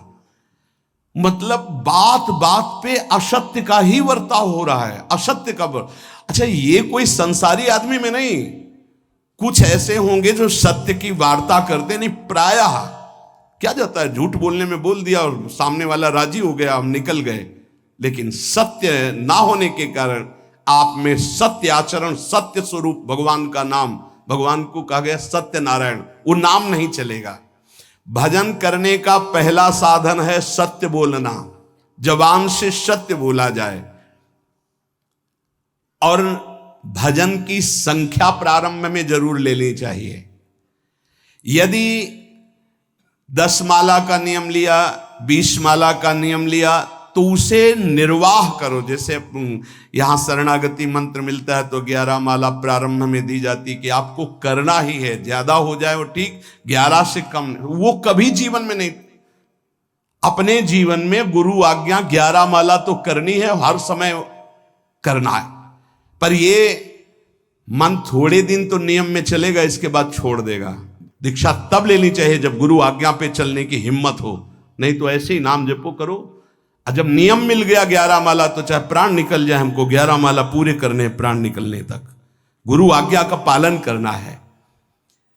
यदि आप नाम जप अधिक मात्रा में नहीं करेंगे तो जो आपको नाम मिला है उसका फल आपको अनुभव में नहीं आएगा। क्यों? क्योंकि नाम का हिस्सेदारी होती है, भजन की हिस्सेदारी होती है। जैसे किसी ने प्रणाम किया, वो भजन लिया। गृहस्थी को इसीलिए मना किया कि रास्ते में परिक्रमा मार्ग में हलवा पूड़ी ये सब बट रहा है, हाथ मत फैलाओ। वो दान कर रहा है, सुकृत कर रहा है, और कोई दूसरे ले विरक्त आदि। आप अपने भूख मिटाने के लिए 4 रुपया के चना लेके भले पालो, लेकिन दूसरे के द्वारा दिया हुआ हलवा मत पाओ। यहाँ धाम आए हो, भगवत कमाई करने आए हो, यहाँ नाम जप करो, कष्ट सहकर परिक्रमा दो। हो सके 4 रुपए की वस्तु लेकर के आप पशु पक्षियों को पवा दो, किसी एक का पेट भर, तुम मत पाओ दूसरे का।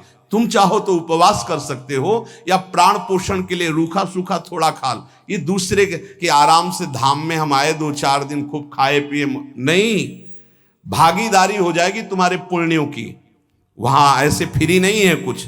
भजन का भागीदार राजा भी होता है, जिसके राज्य में रह रहे हैं। जो अन्न देता है वो भजन का, जो वस्त्र देता है वो भजन। इसीलिए गृहस्थ को कहीं कुछ भी स्वीकार नहीं करना चाहिए, ये बहुत ध्यान रखें।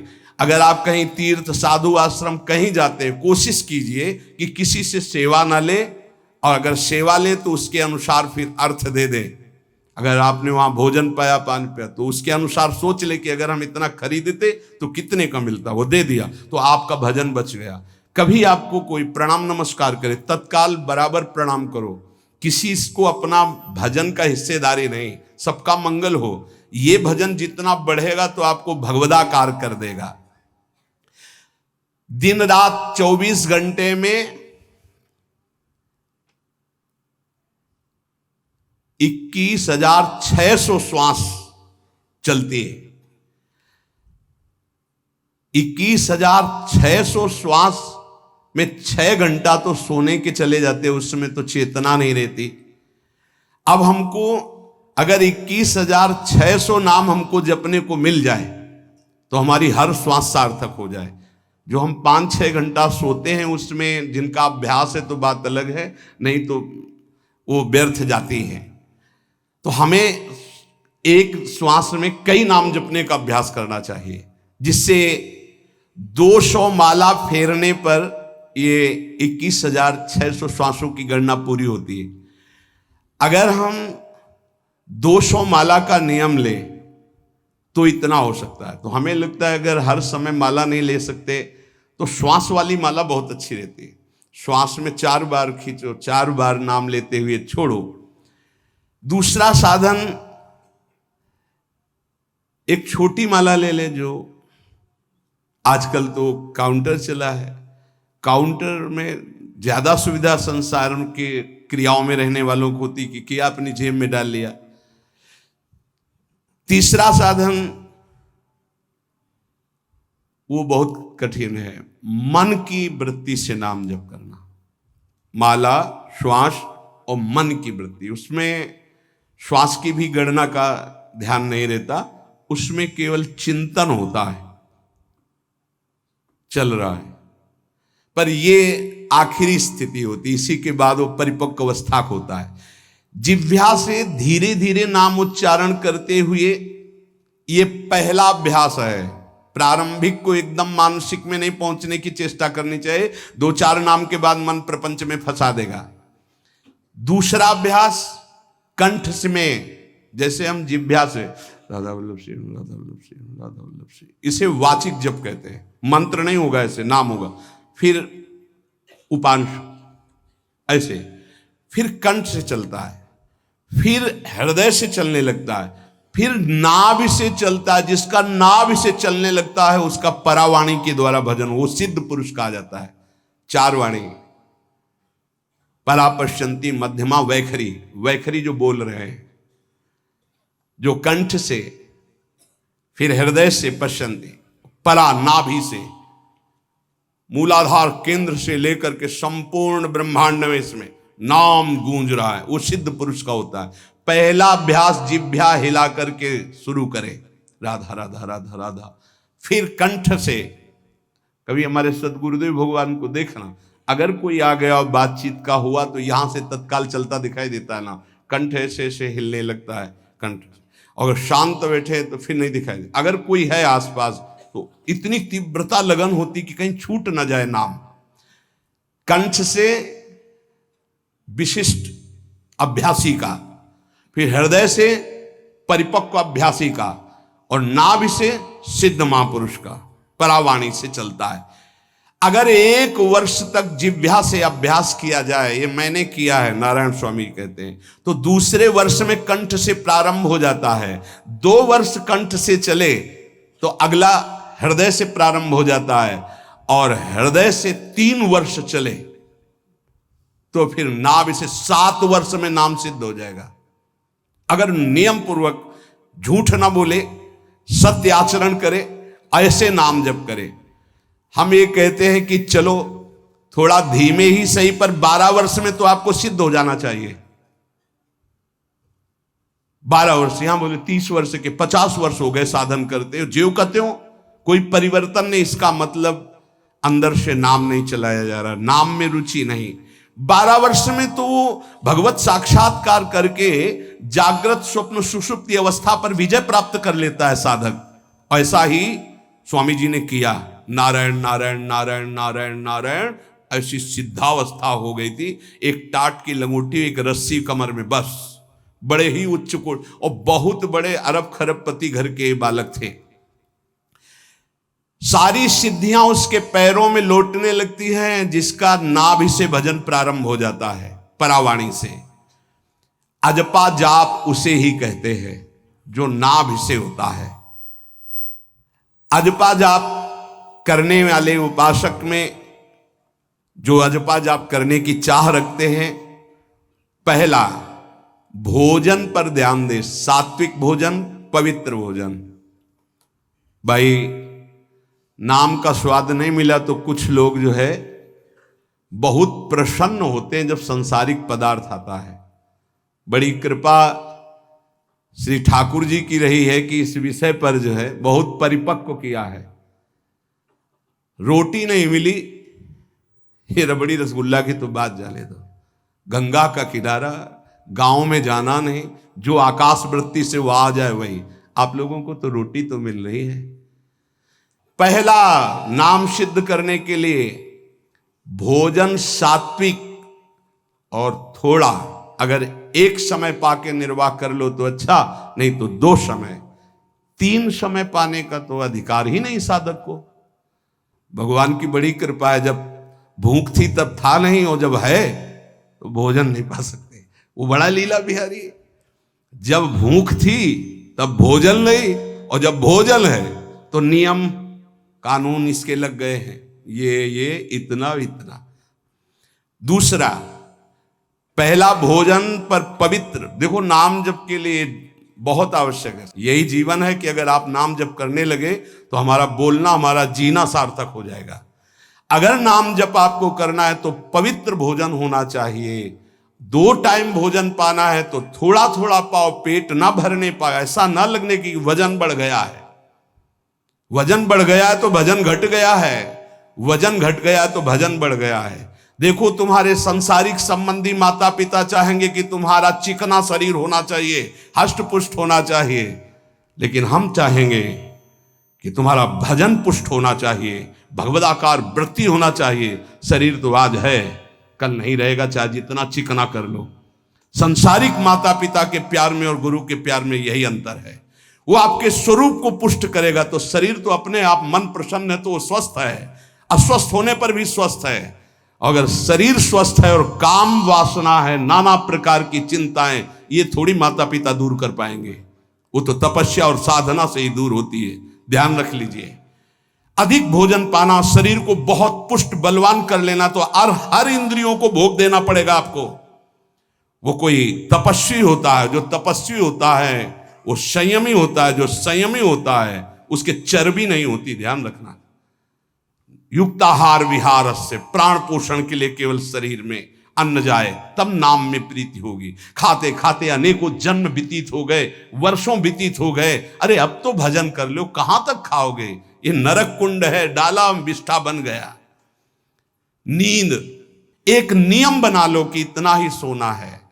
पता नहीं सोने में कौन सा सुख, नींद में केवल एक बात का सुख होता है, आपका संसार का चिंतन नहीं होता, तो आप जो शांत रहते हैं वो सुख होता है, लेकिन वो तमोगुणी सुख है। अगर आप जागृत में संसार का चिंतन न होने दें और भगवत चिंतन कर रहे हैं तो आप महापुरुष हो जाएंगे। सो सो के जीवन क्यों बर्बाद करते हैं? एक टाइम रखिए सोने का, बस। ये कोई तुम्हारा सुख नहीं है, ये तमोगुणी सुख है। निद्रा आलस्य प्रमादोत्तम तत्तामस मुदाहृतम। और एक बात समझ लो, यद तज्ञे विषमी परिणामे अमृतोपमम, जिसमें विष जैसा शुरुआत में लगता है उसका परिणाम अमृत होता है, और जिसकी शुरुआत अमृत जैसी लगती है उसका परिणाम विष होता है। प्रातःकालीन उठ करके सत्संग में आना विष जैसा लगता है, लेकिन उठ के आ रहे हो तो इसका फल अमृत होगा। ब्रह्म मुहूर्त में सो रहे हैं, जीवन बर्बाद कर रहे हैं, अरे ब्रह्म मुहूर्त में उठिए, स्नान कीजिए और सच्चिदानंद भगवान में चित्त को जोड़िए। ये विष जैसा लगता है, परिणाम अमृत जैसा होता है। तीसरा, 24 घंटे में 1 घंटे का तो एकांतवास करना सीख ही लो, चाहे गृहस्थ हो चाहे कोई भी हो। 1 घंटे हमसे कोई बात नहीं करेगा, अपने दरवाजा बंद, थोड़ा 1 घंटे कोई ऐसा समय निकालो जिसमें चित्त को केवल श्री कृष्ण से जोड़ो, प्रियाजू से जोड़ सको। चौथा, विरक्त साधक, तकिया गद्दा, ये सब चीजें अगर लगा के सोओगे तो नाम जप नहीं होगा। देखो, हितधाम में कुशासन और एक ईंट कुशासन के नीचे, सर्दी में ओढ़ने के जो हमारे कंबल थे वो आटे का बोरा बलराम जी ला के दे थे। जीवन को यदि आप कसौटी पे नहीं कसेंगे तो भजन नहीं होने वाला।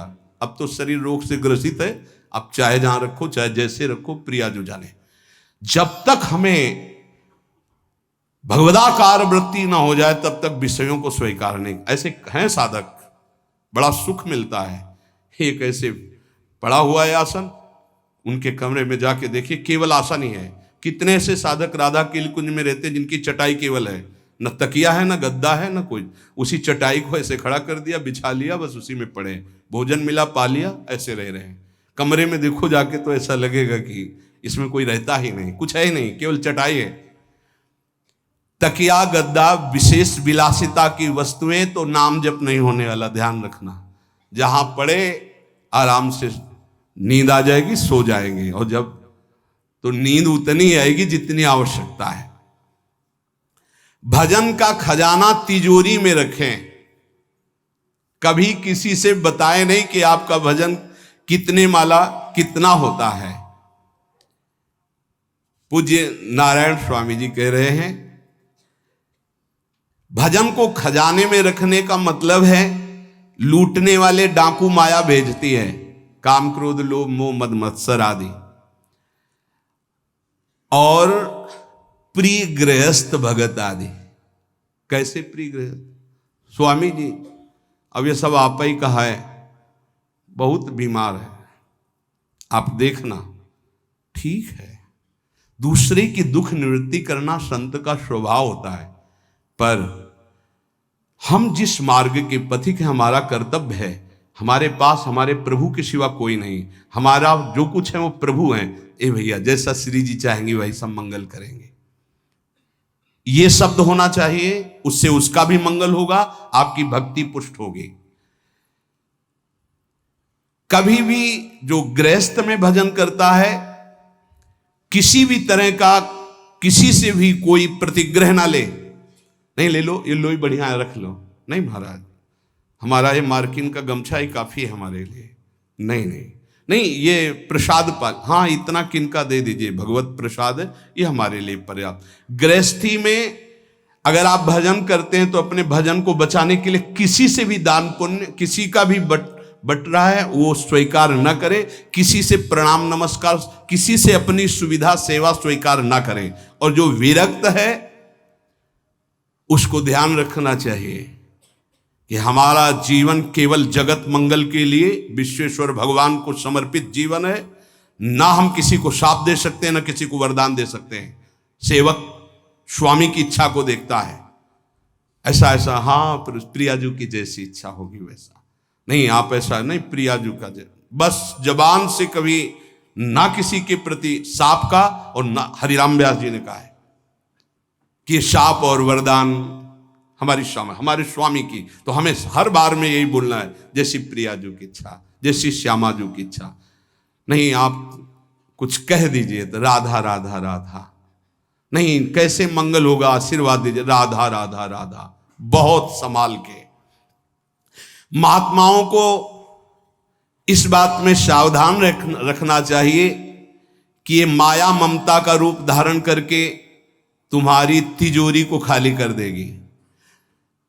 खजाना लूटने के लिए माया बहुत अनुभवी महापुरुष है, सेवक के रूप में आती है, खास सेवक बनकर। आज तक जहां दगा हुआ है तो खास से हुआ है। जब वृक्ष कटने लगे तो आपस में बात की, भाई ऐसा कौन आ गया जो हमें काट सकता है? बोले हमारा कोई मिल गया। तो कुल्हाड़ में जो बेंट है ना, बोले मिल गया कोई हमारा। खास बन करके आती है माया, सेवक सेविका रूप लेके। बहुत अनुभव की बात महापुरुषों की, मान लीजिए विरक्त जनों के लिए खास बात है। सेवक सेविका रूप रख करके माया आएगी। इसके बाद अगर आपने स्वीकार किया, फिर तुम सेवक होगे, वो स्वामी होगी।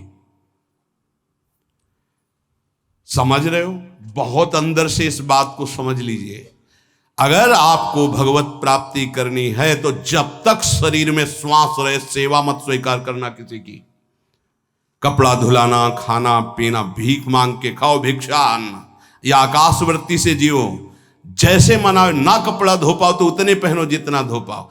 किसी को अपनी सेवा में प्रवेश मत होने दो। अपने शरीर की सेवा, अपने जीवन की सेवा जब तक श्वास है तब तक स्वयं करो, नहीं तो तब लग जोगी जगत गुरु, जब लग रहे निराश, जब आशा मन में भई जग गुरु और जोगी दास। इसलिए होश में परमार्थ के पथिक को कभी किसी की सेवा नहीं लेनी चाहिए, कभी किसी को सेवक नहीं बनाना चाहिए। भगवत भाव से नेकी कर दरिया में डाल, उपदेश दे दिया, चल अपने मार्ग में। जीवन की ये बात हमारी अनुभव की मान लीजिए। अगर निर्विघ्न पंथ निर्वाह करना है तो कभी किसी को यहां सेवक न बनाया जाए। सेवक सेविका के रूप में स्वीकार करने वाले साधु का हृदय आग की तरह जलने लगता है। जो जिंदगी भर निश्चिंत और निर्भय रहा, उसे भयभीत और चिंता युक्त होना पड़ता है। अपने भजन को खास तिजोरी में रखे, अपने में जो सिद्धियां जागृत हों कभी प्रकट ना होने दे, उनका कभी प्रयोग ना करें। एक एक शब्द पर ध्यान देना। उसी को भगवत प्राप्ति होती है, जो अपनी सिद्धि को प्रकाशित नहीं करता। ये माया त्रिशंकु की तरह लटका देती है, न स्वर्ग में न भूमि में। देखो सेवक जी महाराज कहते, ऐसे न वैसे रहे मजरे ढो पाछलियो जो करी निर्भाषित, न परमार्थ के न व्यवहार के। ये गांठ बांध लो, हाथ जोड़ के कह रहा हूं, सेवा के भाव से माया प्रवेश करती है और स्वामी भाव को रौंद करके सेवक बना लेती है। फिर जैसा चाहती वैसा नाच नचाती है, कोई भी हो। इसलिए होश में, यदि भगवत मार्ग में चले हो तो कष्ट सहो, शरीर की स्वयं सेवा करो। सौभाग्य मत मनाओ कि कोई तुम्हारी सेवा कर रहा है, दुर्भाग्य है जो तुम सेवा ले रहे हो। हाँ, अब शरीर इस काबिल नहीं तो श्री जी जैसा जाने वैसा। जब तक पानी उठा के पीने लायक हो तो किसी से पानी मत मांगना, किसी को अपना मत बना लेना। जब तक भगवत साक्षात्कार ना हो किसी को शिष्यत्व में मत स्वीकार कर लेना, नहीं तो बात समझ लेना, आगे खुद आपको समझ में आ जाएगा। किसी भी तरह से अपनी तिजोरी को ना खुलने देना तो भगवत साक्षात्कार हो जाएगा। बोले नहीं हमारा तो परहित की भावना और प्रचार करना है, तो है क्या तुम्हारे पास प्रचार करने के लिए? परहित की भावना के लिए है क्या तुम्हारे पास? जब तक सर्वत्र श्री कृष्ण का अनुभव नहीं हो जाता तब तक उसमें कोई सामर्थ्य नहीं होती। और जब सर्वत्र वासुदेव का अनुभव करता है तो उद्धार किसका करना है? विचार करके देख लीजिए। फिर वो स्वांता सुखाए तुलसी रघुनाथ गाथा। इसलिए भजन के खजाने को बचा के रखो। रूखा सूखा टुकड़ा खा करके गंगा जल यमुना जल का आचमन करके जीना सीखो। अच्छे अच्छे पदार्थ सामने होने पर वही पदार्थ स्वीकार करो जिससे तुम्हारी जिह्वा रुचि ना कर पावे। ये दुष्ट है, इस दुष्ट को दंड दो। नारायण स्वामी जी ने कहा है, आगे हमने कल चिंतन में पढ़ा था, कह रहे हैं कि हमने इसको कैसे वश में किया। जहां गरम जलेबी बनती थी वहां खड़े हो जाते थे, कहते देखो कितनी बड़ी हाल है, नहीं मिलेगी तुझे, चलो। पूरी बाजार में घुमाते थे और कहीं भी इसको नहीं। और अगर संयोग वसात मिल जाती थी तो गंगा जल में फेंक देते थे। हरिद्वार में नारायण स्वामी जी गंगा जल में फेंक देते। हाँ बहुत बढ़िया मीठी, ये ले। अपने हृदय को पावन रखने के लिए इसी जन्म में भगवत प्राप्ति के लिए आहार को सुधारा जाए और निरंतर नाम जपने का अभ्यास किया जाए। शेष चर्चा आगे। श्री राधा वल्लभ लाल की।